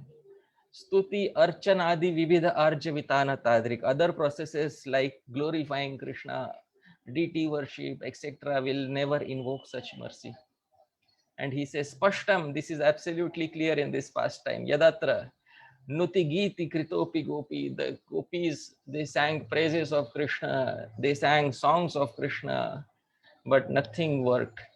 But Prito Babhuva, finally he became pleased, Sadaya, he became very merciful, Rudati Raveksha, when he saw that the gopis were crying for him. So he says to all the sadhakas, dear devotees, the lesson is that if nothing else works, learn how to cry for Krishna. So this is the translation. The mercy of the Lord that can be invoked by crying out loudly for him can never be invoked by other processes such as glorification, offering various items of worship, etc. This fact was clearly established when Sri Radha and the gopis, who otherwise could not attain the Lord through glorification, searching, etc., were able to attain the Lord immediately when they cried out loudly within the forest. So dear devotees, if nothing else works, we always have the final Ramban, or the final weapon of crying out loudly for Krishna. And everything else will be easily revealed for a person who has this intense lobha or this intense greed and desire within their hearts. So I would like to thank all of you, dear devotees, for kindly inviting me to speak this topic. I would like to conclude by saying, Naham manya suvedeti, no na vedeti vedacha, yo nastad veda tad veda, no na vedeti vedacha. Naham manya suvedeti. I don't consider myself as a very great learned soul who knows everything. No na vedeti vedacha. Nor am I artificially humble by saying that I know nothing. So I don't say that I don't know everything about Krishna. Neither do I say that I know nothing. So I know some things, but there are many things which I don't know. Yo nastad veda tad veda. One who knows this fact that Krishna cannot be fully known, that person actually truly understands Krishna. No na vedeti vedacha. And yadatra schalitam kinchit vidvamsah purayantu tat. Yadatra saushthavam kinchit tad gurureva menahi. Yadatra schalitam kinchit. If there were any mistakes in what I said, because human being, 4 defects, it's easily possible to speak something incorrect. Vidvamsah, all of you are learned souls. Purayantu tat. You please fulfill. You please fill the gaps. But yadatra saushthavam kinchit. If there was anything nice that you found, a single verse, a single statement, a single word, or a single syllable, then please understand that Tad Guru Reva. It belongs to my Gurujanas, my Diksha Guru, Shri Srimad Radha Govindas Goswami Maharaj, my Shiksha Guru, Shri Srimad Gaur Govind Maharaj, and all the Vaishnavas within our society. It belongs to all of you, dear devotees. May nahi. It doesn't belong to me. Thank you very much, dear devotees. Thank you very much, Adi Gadadhar Prabhu, and all the wonderful devotees at ISKCON Atlanta. Jagat Guru Srila Prabhupada ki jai. Jai. Hare Krishna, my dear Hari Parshad Prabhu. Thank you so much, Prabhu. This was one of the most amazing, comprehensive, heart-touching, inspiring, hope-giving lectures I have ever heard in my life. It was fantastic, Prabhu.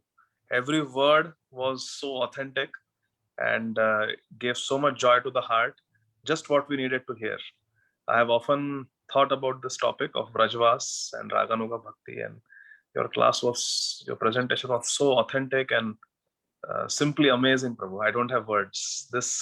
This class of yours can be made into a small book because it has got so many wonderful verses, so many wonderful quotations from our acharyas, and you strung them very nicely in a beautiful mala. Everything was correlating with the next topic. And really, just like I remember in 1992, Shri Srimad Gaur Govind Maharaj came to Atlanta. He gave some lectures, and Shri Madhavananda Prabhu has incorporated those lectures in the book Mathura Meets Vrindavan. So now in that same Atlanta, New Panati Dham, you have, following in the footsteps of your Shiksha Guru, Shri Srimad Gaur Govind Maharaj, you have given such a wonderful presentation. I'm sure Shri Gaur Govind Maharaj will be so happy and so proud of you.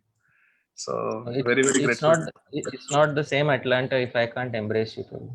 It will never be the same Atlanta. We hope that you come here very soon, and then you will get simultaneously embraced by Amarendra Prabhu and myself. We will both embrace you. That will be the icing on the cake, Prabhu. Thank you so much. Every rose in this world has thorns, Prabhuji. So the rose of Adi Gadadhar Prabhu's embrace will have the thorns of my embrace too. No, I am the thorn. You are both roses. You are both roses in the bouquet of Srila Radha Govind Maharaj.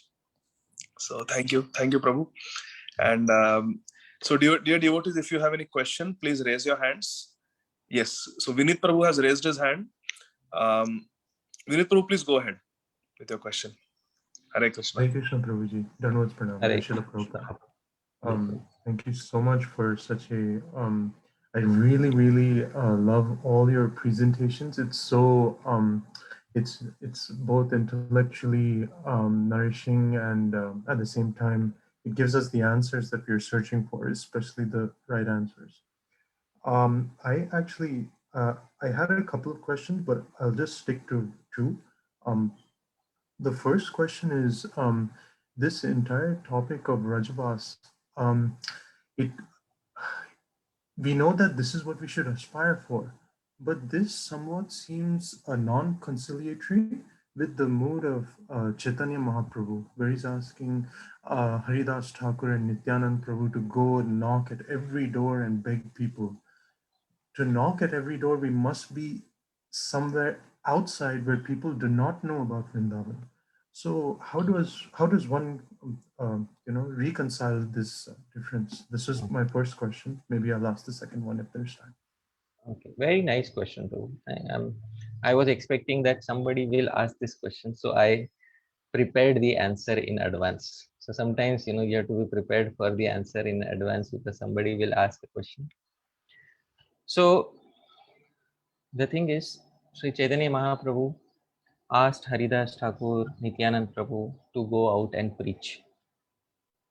Because Sri Chaitanya Mahaprabhu knew one fact about Sri Haridas Thakur and Sri Nityanand Prabhu. What was the fact that Sri Chaitanya Mahaprabhu knew about this?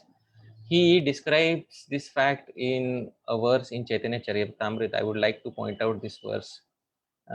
This verse is directed towards Haridas Thakur, and I will share my screen with you so that we all can relish this verse spoken by Chaitanya Mahaprabhu. Chaitanya Mahaprabhu says, आपने आचार्य केह ना करे प्रचार, प्रचार करे न केह ना करें आचार. Some people, they do only acharan, or they execute only this raganuga bhakti and their sadhan bhajan, but na kare prachar. They don't execute any prachar, they don't preach. And prachar karene ke, those who are preaching, Chaitanya Mahaprabhu says often na karen achar. They are not able to execute their raganuga bhajan. And this is what Prabhupada says. Some behave very well but don't preach the cult of Krishna consciousness. Whereas others preach but do not behave properly. And then Chaitanya Mahaprabhu says, Achar prachar namer karah dui karya, tumi sarva guru, tumi jagatera arya. But Haridas Thakur, you simultaneously perform both duties in relation to holy name by your personal behavior, means your bhajan, and your prachar. You are able to do both of them. Therefore, you are the spiritual master of the entire world, for you are the most advanced devotee in the world. So, a devotee who is advanced will carefully understand how to balance the prachar and the bhajan. And it is important to take guidance from one's Gurujanas at each and every step in this entire process. Because whatever I have described in today's talk, everything should be done under Guru Margadarshan. Because it is not something that one will take from a book and then one will start executing. So everything should be done under the guidance of one's Shiksha Gurus, one's Diksha Guru. And once the Shiksha Guru and Diksha Gurus tell us clearly that this is the path to be followed, how to balance one's bhajan and one's prachar, then it will be, everything will be very clear to us. So one only needs to have the proper questions and the proper mood in which one should ask these questions to Shri Guru. And then the Guru, who is an advanced devotee, Uttama Bhagavat, who is himself a Raganuga Bhakta, will very easily reveal these answers to us. So I hope that satisfies your query to some extent, Prabhu. Thank you so much, Prabhuji. Without to summarize, it's the instructions of our Shiksha and Diksha Gurus that should control our life, not our limited understanding of what we have read or understood. Yes. Prabhuji, and the second question was, I've heard this many times that one should cry out for Krishna, one should pray before they do japa. The contradiction that comes in my mind is, I'm maybe superimposing what the materialist does, but even a pious religious person will go to Krishna or Durga and they'll cry, oh, give me this, give me that, give me this, give me that. At this stage when we are, when it's being suggested to cry to Krishna to give us access to this Raganuga Bhakti, isn't that again for ourselves versus glorification, which is for Krishna? So shouldn't glorification be higher than crying? That was my question. Right. So the question is, we are crying for Krishna and we are being told that we should cry for Krishna and in order to aspire for Raganuga Bhajan. And there are many individuals in Vedic culture who are crying to various other deities such as Durga, such Shiva, for their personal gains. So is it also not is our crying also not something selfish? And if it is selfish, then how can we understand this? So it's a very simple answer that our crying and our aspiration for Raganuga Bhakti is mainly for the sake of rendering service to Srimati Radharani and giving pleasure to Krishna. It's not that my attainment of Raganuga Bhakti is so that I can have an eternally good time in Goloka Vrindavan. Eternally good time in Goloka Vrindavan is just a side effect of that. That is not my main motivation in crying for Raganuga Bhakti. The main motivation is that through my entire existence, I should be an instrument of service and pleasure to Krishna. Krishnendriya Priti Pancha. That Krishna Anushilanam. That is what Rupa Goswami has said. The main central point of Uttama Bhakti is Anukulyana Krishna Anushilanam. So that is the big difference between the crying of other individuals and our crying. That our crying is for Krishna Anushilanam and other people's crying is for Atma Anushilanam, for their own service. They want the deities to render some service to them. But our crying is for Krishna Anushilanam. This is the basic difference. Also, one should be a little careful in thinking like this, because there is the tendency of equating, chanting and crying out loudly with other processes. So that tends into the direction of one of the 10 Namaparats. So one should be careful that while chanting one's Nam especially, one should not have this conception that I am performing one of the pious activities mentioned in the Vedas or in the Shastras for other deities. So I hope that this satisfies your query to some extent, Prabhu. Thank you so much, Prabhuji. That is very, very big clarification that anything we do, even aspiring for Raganuga Bhakti, is simply because we want to render service unto the divine couple. Thank you, Prabhuji. Thank you. Hare Krishna. Thank you very much, Vinit Prabhu, for very nice questions. Tushar Prabhu, please go ahead. Hare Krishna. Hare Krishna, Hare Parshad Prabhu. Please accept my respectful obeisances. All glories to Prabhupada. Once again, thank you for the wonderful lecture. It was so enlightening. Don't really have enough words to describe. My question is more on the conditions in which a lot of people that, and anecdotally I have seen, who go towards Vrajavas. Generally, I've seen that whenever there's a big tragedy that happens in somebody's life, either health reasons or economic, social reasons, they generally, leave everything and go to Vrindavan.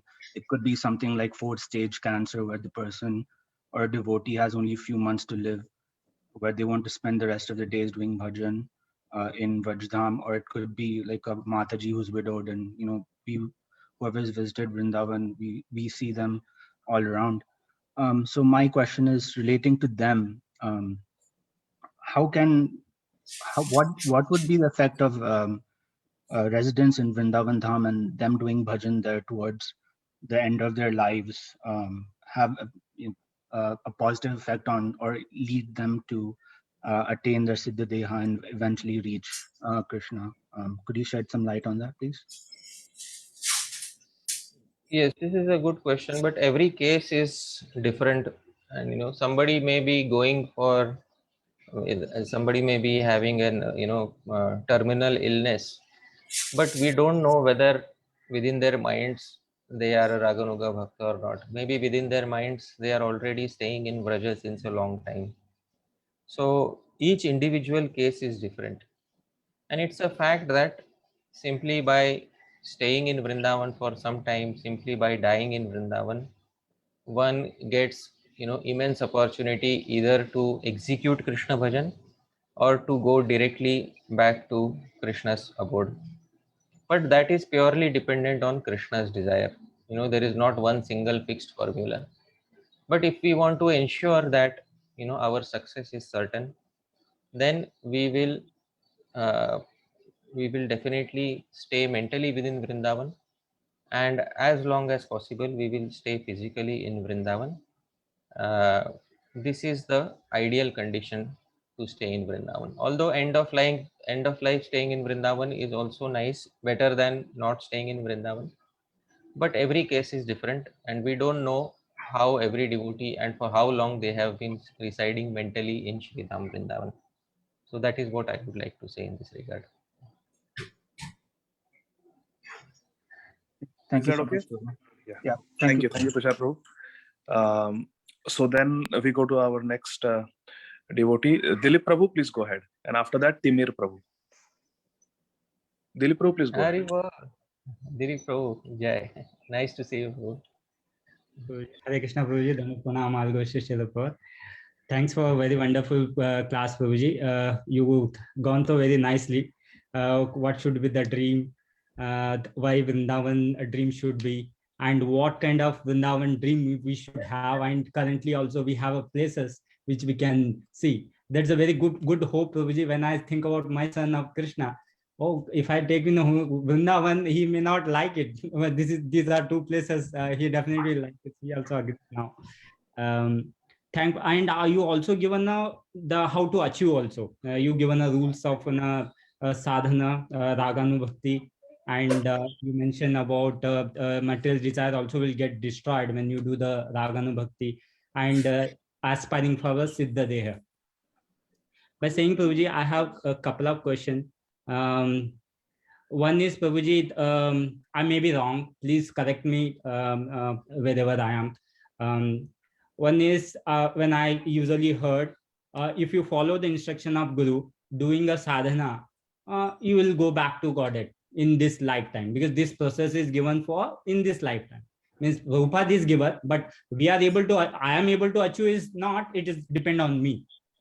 If I follow the instruction of Guru, which is as simple as do following ABCD, as I maybe please correct me, Prabhuji. So that's I agree whatever you mentioned. I highly have a respect to what you mentioned. Just I want to clarify this one, Prabhuji. It's a basic question. Sorry. Right. So please let me see if I have understood your question correctly. Your question is that if we simply follow the instructions of Guru, will all success not come to us automatically? Is that the question, Prabhu? Yes. Yes, Prabhuji. Yes. Okay. So yes, that's a fact. If we follow all the instructions of Guru for our sadhan bhakti, then certainly all success will come to us. But when we say follow instructions of Guru, it means follow the entire spectrum of instructions given by the Guru and by Srila Prabhupada and previous acharyas. So the entire spectrum includes not only Vaidhi Bhakti, because sadhan bhakti is of two types. If we see in Bhakti Rasamrit Sindhu, sadhan bhakti is divided into two types. First is Vaidhi Bhakti, second is Raganuga Bhakti. So Raganuga Bhakti is also categorized as sadhan bhakti in Bhakti Rasamrit Sindhu. So when Prabhupada gives instructions for Vaidhi Bhakti, many devotees take it up very nicely. You should wake up in the morning, you should chant your rounds, you should chant 16 rounds, you should follow the regulative principles. Many devotees take up this subset of Prabhupada's instructions very seriously. And they think, yes, this is what I can do. But when the same Prabhupada gives instructions, as I showed in the 10th verse of Nectar of Instruction, when they give instructions such as one should cultivate a spiritual body and one should reside on the banks of Radha Kund, then many of the same individuals don't consider that as instruction for sadhan bhakti.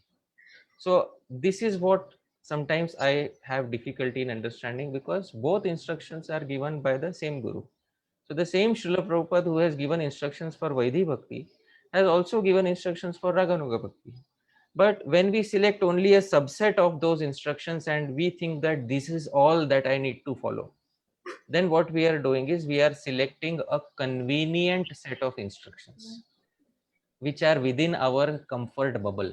That is what I have seen, that we select a convenient set of instructions which are within our comfort bubble, and those instructions which make us uncomfortable in some way. So we say, oh well, those are not meant for me. So that is not what it is. Instructions for Vaidhi Bhakti and instructions for Raganuga Bhakti, they are meant for all the Gaudiya Vaishnavas. And I have clearly specified that only a person who is executing Raganuga Bhakti can attain Golok Vrindavan. Nobody can contest this fact, because Krishnadas Kaviraj Goswami himself has said, if this was a physical class and everybody would be present physically in front of me, I would ask this question: how many of us want to attain Golok Vrindavan after this life? So everybody wants to attain Golok Vrindavan, and how many want to aspire for Raganuga Bhakti? Then slightly lesser number of people will raise. Why? Because some are uncomfortable with the concept. But why be uncomfortable with the concept when our acharyas, including Prabhupada himself, have specified so much about it? So when we say follow Guru's instruction, it means follow the entire spectrum of Guru's instructions regarding sadhan bhakti, which means Vaidhi Bhakti as well as Raganuga Bhakti, because both Vaidhi and Raganuga Bhakti are two categories of sadhan bhakti.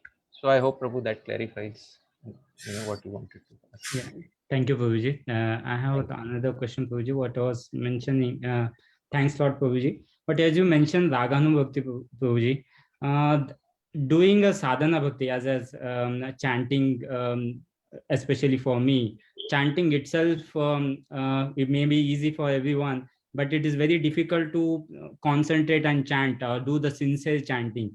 That in itself is a difficult part for me. Then we are talking about Radhana Bhakti, which is crying for Krishna.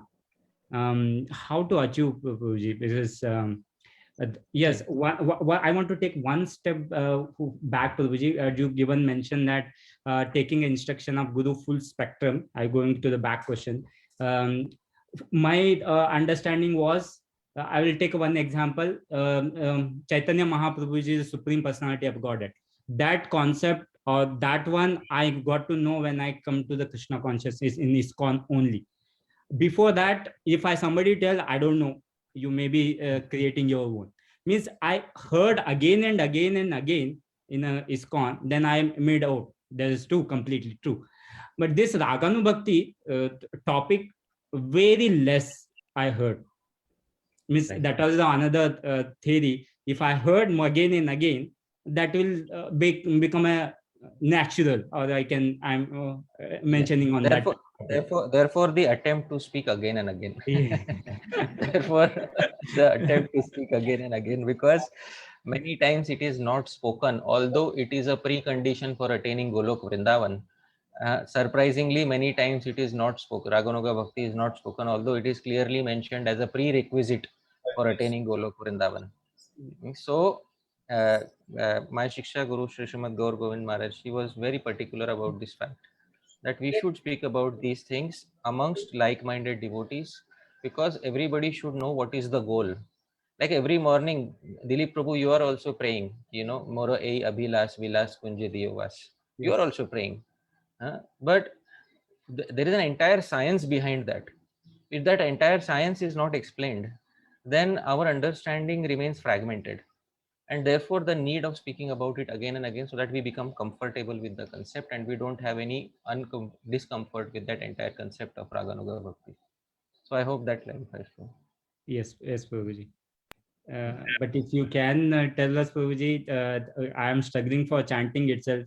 The how I can at least get a glimpse of an Raganu Bhakti, as you already lot of devotees says that you cannot cry for Krishna. They cry saying that you cannot cry for Krishna. That's the answer I hear. But it's something you can enlighten us, so I can get inspired and try to do. Yeah, I'm not sure. I mean, why somebody says that you cannot cry for Krishna. When Prabhupada explained Hare Krishna Mahamantra, the first thing Prabhupada said, chanting of Hare Krishna is like the crying of a child for his mother. That's how, Prabhupada explained Hare Krishna Mahamantra. We all know, we have all heard this explanation by Srila Prabhupada.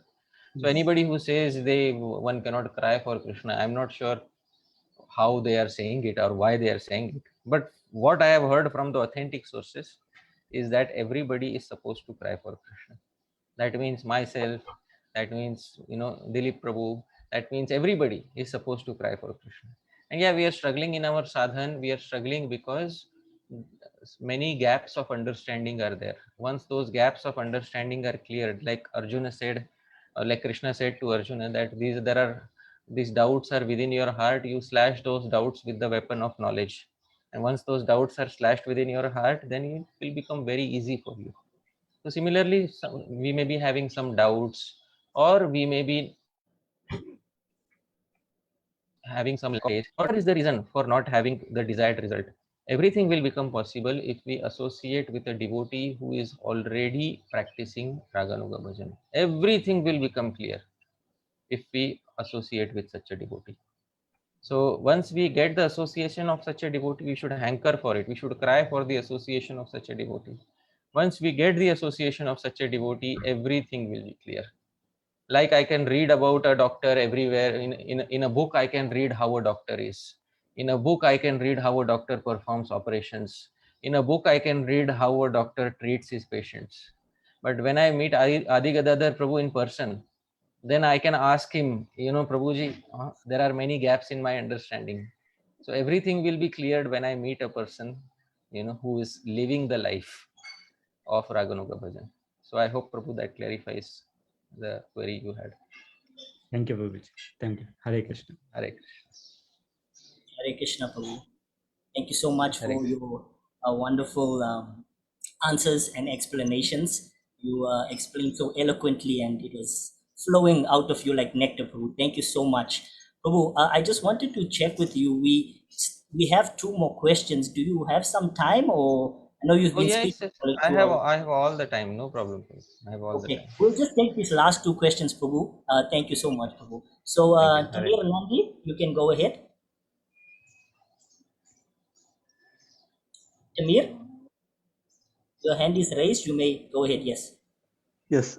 Thank you, Haripashad Prabhu, for the wonderful class.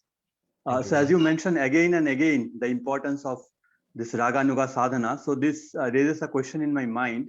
So how does one, you can say like transition from Vaidhi sadhana or Raganuga sadhana, or maybe like person is doing Vaidhi sadhana. So how does he add Raganuga sadhana also? Like for example, in the Vaidhi sadhana, you have rules and regulations and comes from the scriptures. So Raganuga sadhana also, I believe it will come from the scripture.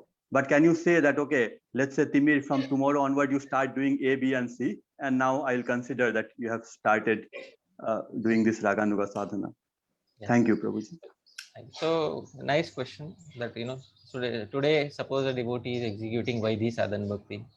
So is it something to be added? Raganuga bhakti is it like an add-on which one can add to one's bhakti? So no, it's not like that.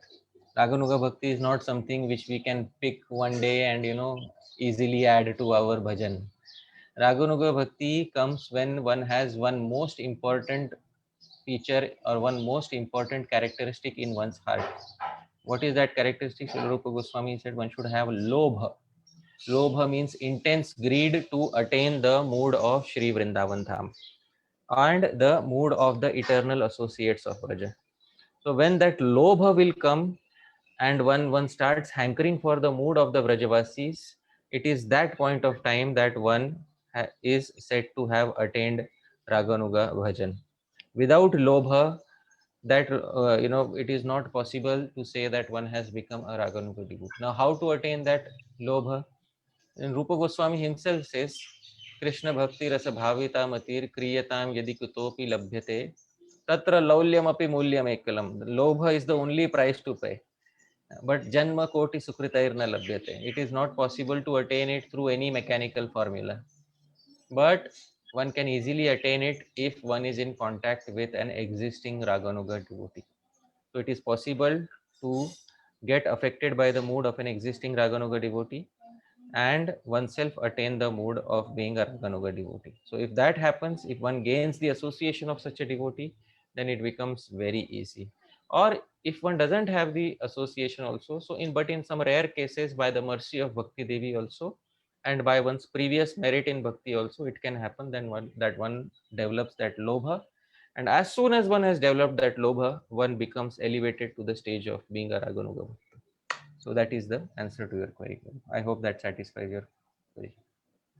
Yes, Prabhuji. Thank you, Prabhuji. So when you mentioned about association, so we may be fortunate to get physical association. So otherwise, do you mean also like reading the books of some acharyas? Whatever association is possible for us. The best being direct association. Okay, Prabhu. Okay, and I just have one follow-up if I can just ask. So, if I understand correctly, in order to have that lobha, we need to know about the residents of Vrindavan, like what they are doing and what their daily activities are, and that will constitute the Prayojan Tattva for us. Right. Yeah. So before Prayojan Tattva, like, do we have to understand the Sambandha and Abhideya, yes, properly? Yes. All the tattvas, all Sambandha, Abhideya and Prayojan will be clarified by the Raganuga Bhakta himself. So he will clarify all the tattvas to us. Okay. And then, like, till the time we get the physical association of such devotee, maybe we can pray to Krishna to get such association, and we can study the books. Yeah, we should cry to Krishna that such association is available, because without Raganuga Bhakti, there is no entrance into Golok Vrindavan. Okay, Prabhu, that clarifies. Thank you so much, Prabhu. Thank you. Hare Krishna. Hare Krishna. Thank you so much, Prabhu, for that wonderful explanation. We just have one last question. Malatiya Mataji, if you're ready, you may go ahead. Hare Krishna, Hari Parshad Prabhu. Thank you for your wonderful lecture. Please accept my humble obeisances. All glories to Srila Prabhupada. Prabhu, you spoke about Siddha Deha in a previous lecture also. You said even if you want to go and take a dip into Radha Kund, you should only go in your Siddha Deha and do it. So how does one do it, Prabhu? Because if we know the answer, we can do it right away, So I just imagine that maybe I'm a 6-year-old girl, I'm wearing a nice skirt. That's wrong, right? To imagine oneself as something and do it. So then how do you go about doing that, Prabhu? Can you please help me? Therefore, it's not something which can be explained in a general instruction. That is what has been said repeatedly by the acharyas. Srila Bhaktivinoda Thakur's prayer I showed, wherein he is praying for a Siddha Deha. In today's presentation, I had showed his prayers, where he is praying for attainment of a Siddha Deha.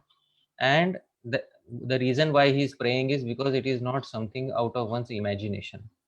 If it was simply out of one's imagination, there was no need for praying for it or no need for aspiring for it. The reason why he is aspiring for it, he is praying for it, is because it is something which is bestowed by Bhagavan himself.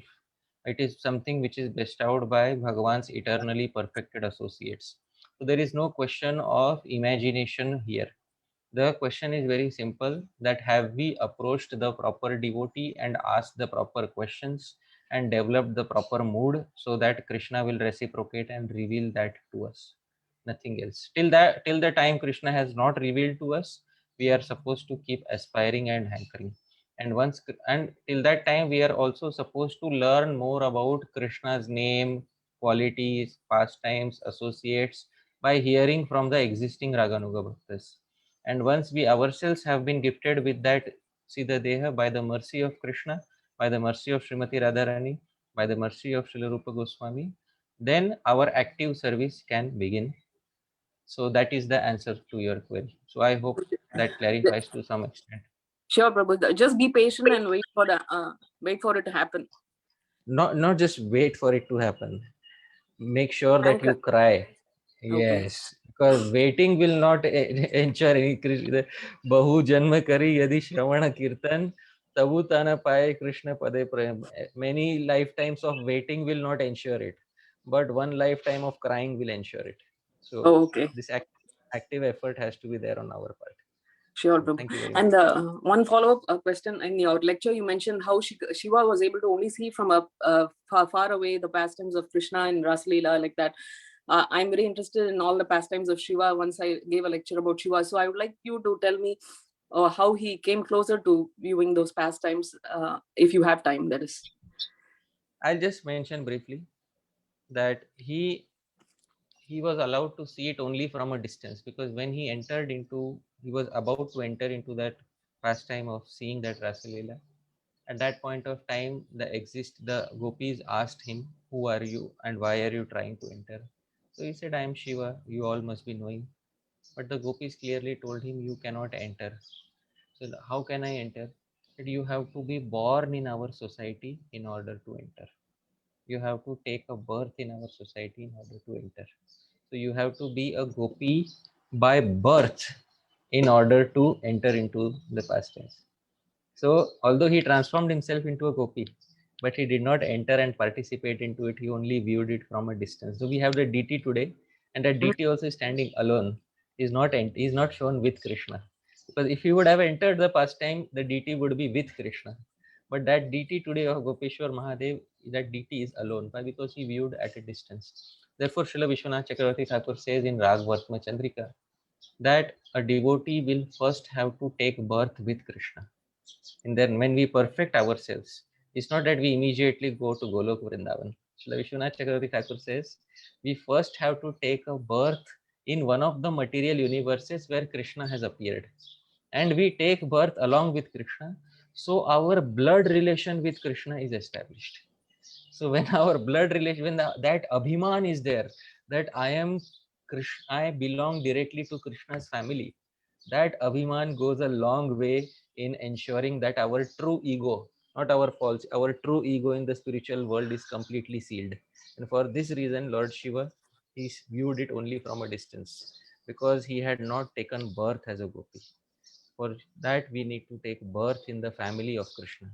And that happens when we perfect our Raganuga Bhajan.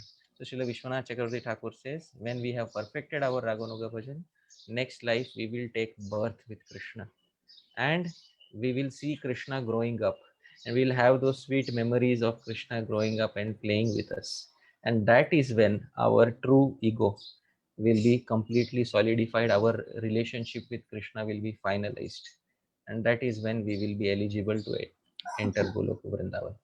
So we'll be really in Achyuta Gotra, truly speaking. Yes, we will take birth in Achyut Gotra. That is very correctly you said. We will take birth in Achyut Gotra. Thank you so much. Hare Krishna. Thank you so much. Appreciate it. Your lectures are simply like nectar for thirsty people. Thank you, Prabhu. Hare Krishna. Thank you so much, Prabhu. Thank you, Mataji, for the wonderful question, and thank you, Prabhu, for the amazing explanation. It was really so relishable to hear from you today, Prabhu. Everything you explained and narrated was so clear and understandable, and it was such a treat, Prabhu.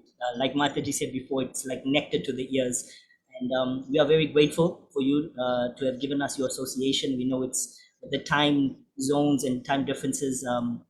There's can be a little bit of a delay, but everything went very nicely and smoothly, Prabhu. Thank you so much for everything, and we look forward to hearing from you soon again. We're very grateful for your association, Prabhu. Thank you so Thank you much. so much, Prabhu. Thank you, Adigadada Prabhu. Thank you, all the devotees here. Hare Krishna. Jai Shri Krishna. Prabhu. Hare Krishna. Thank you, Guruji. Hare Krishna. Thank you, Hare Prabhuji. Hare Krishna, Prabhuji. Thank you, dear devotees, for joining us. We will now move on to the next part of the program. We'll just go through some quick announcements, and then we will conclude with Nashringa Arti. So coming up next week on our virtual Sunday program, we have our guest speaker, His Holiness Bhakti Prem Swami, which will be on the 30th of June. And our midweek program, continuing with the 9 processes of Bhakti, part 8, Sakyam, being a friend of the Lord, will be given by Her Grace Gita Mataji. That will be on the 9th of June at 7 p.m. And we have some upcoming festivals. Today is obviously Ekadasi, so we'd like to wish everyone a happy Ekadasi that is observing today, as well as a Srila Vrindavan Das Thakur Appearance Day. On June 20th is Sri Baladev Vishabhushan Disappearance Day, and on June 21st we have Nirjal Ekadasi. So we would like to encourage the devotees to please plan and observe these wonderful festivals, upcoming festivals as well. Fast breaking time for tomorrow is 6:26 to 11:13 a.m. 6:26 to 11:13 a.m. Thank you so much, Rangesh Prabhu. So if for those who didn't hear, the fast breaking time is 6:26 a.m. tomorrow till 11:13 a.m. Thank you so much, Rangesh Prabhu, for confirming that. And yes, any of you who aren't aware of our media platforms, please check out our Linktree. We have presence, social media presence on Facebook, WhatsApp, Instagram, YouTube, and we actually just launched Kirtan Atlanta page today on Facebook as well, where we'll be streaming all our live Kirtans from ISKCON Atlanta. So please check us out.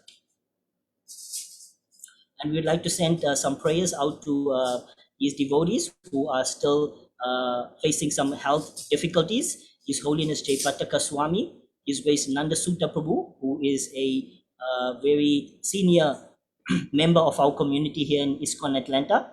Also Her Grace Govardhan Leela Mataji, who is the Temple Vice President, and also for all the doctors fighting the COVID-19 pandemic. And also we'd like to send prayers to those who we have not mentioned today. So if everyone can please join me, we will just chant Hare Krishna 3 times in a prayerful mood, sending out prayers and blessings for these devotees. Hare Krishna, Krishna Krishna, Hare Hare, Hare Rama, Rama Rama, Hare Hare. Hare Hare Krishna, Krishna Krishna, Hare Hare.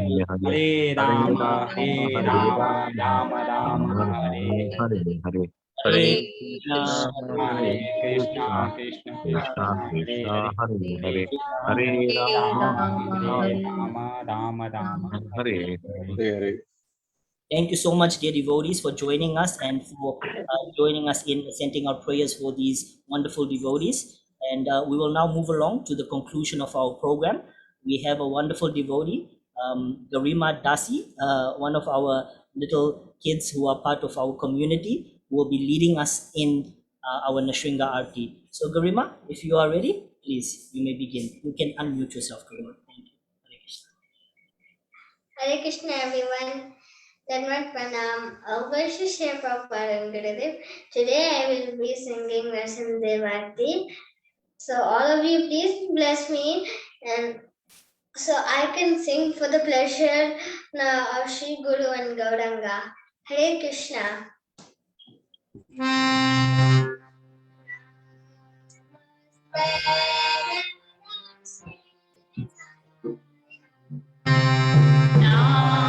Namaste Narasimhaya.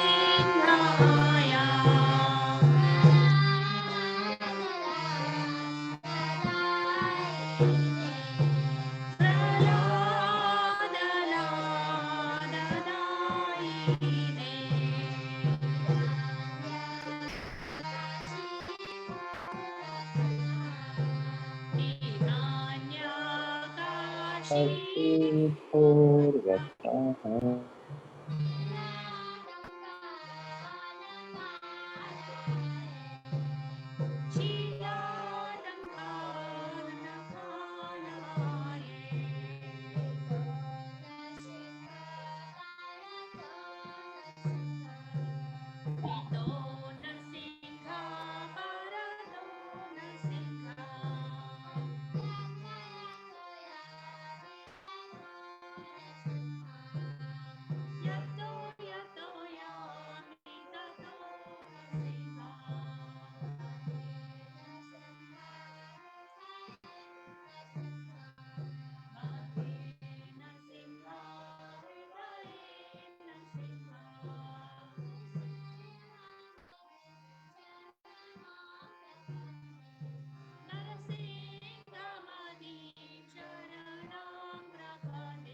Thank you so much, Garima.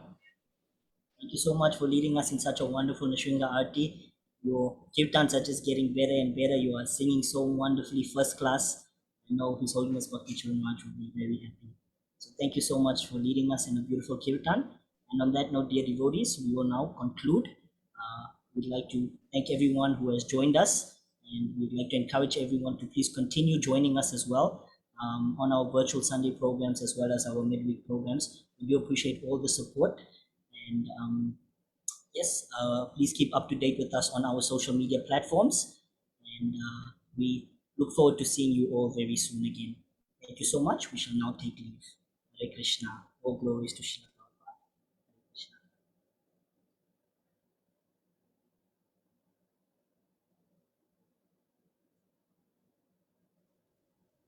Karthik Prabhu, you will have to end the meeting as you're the host.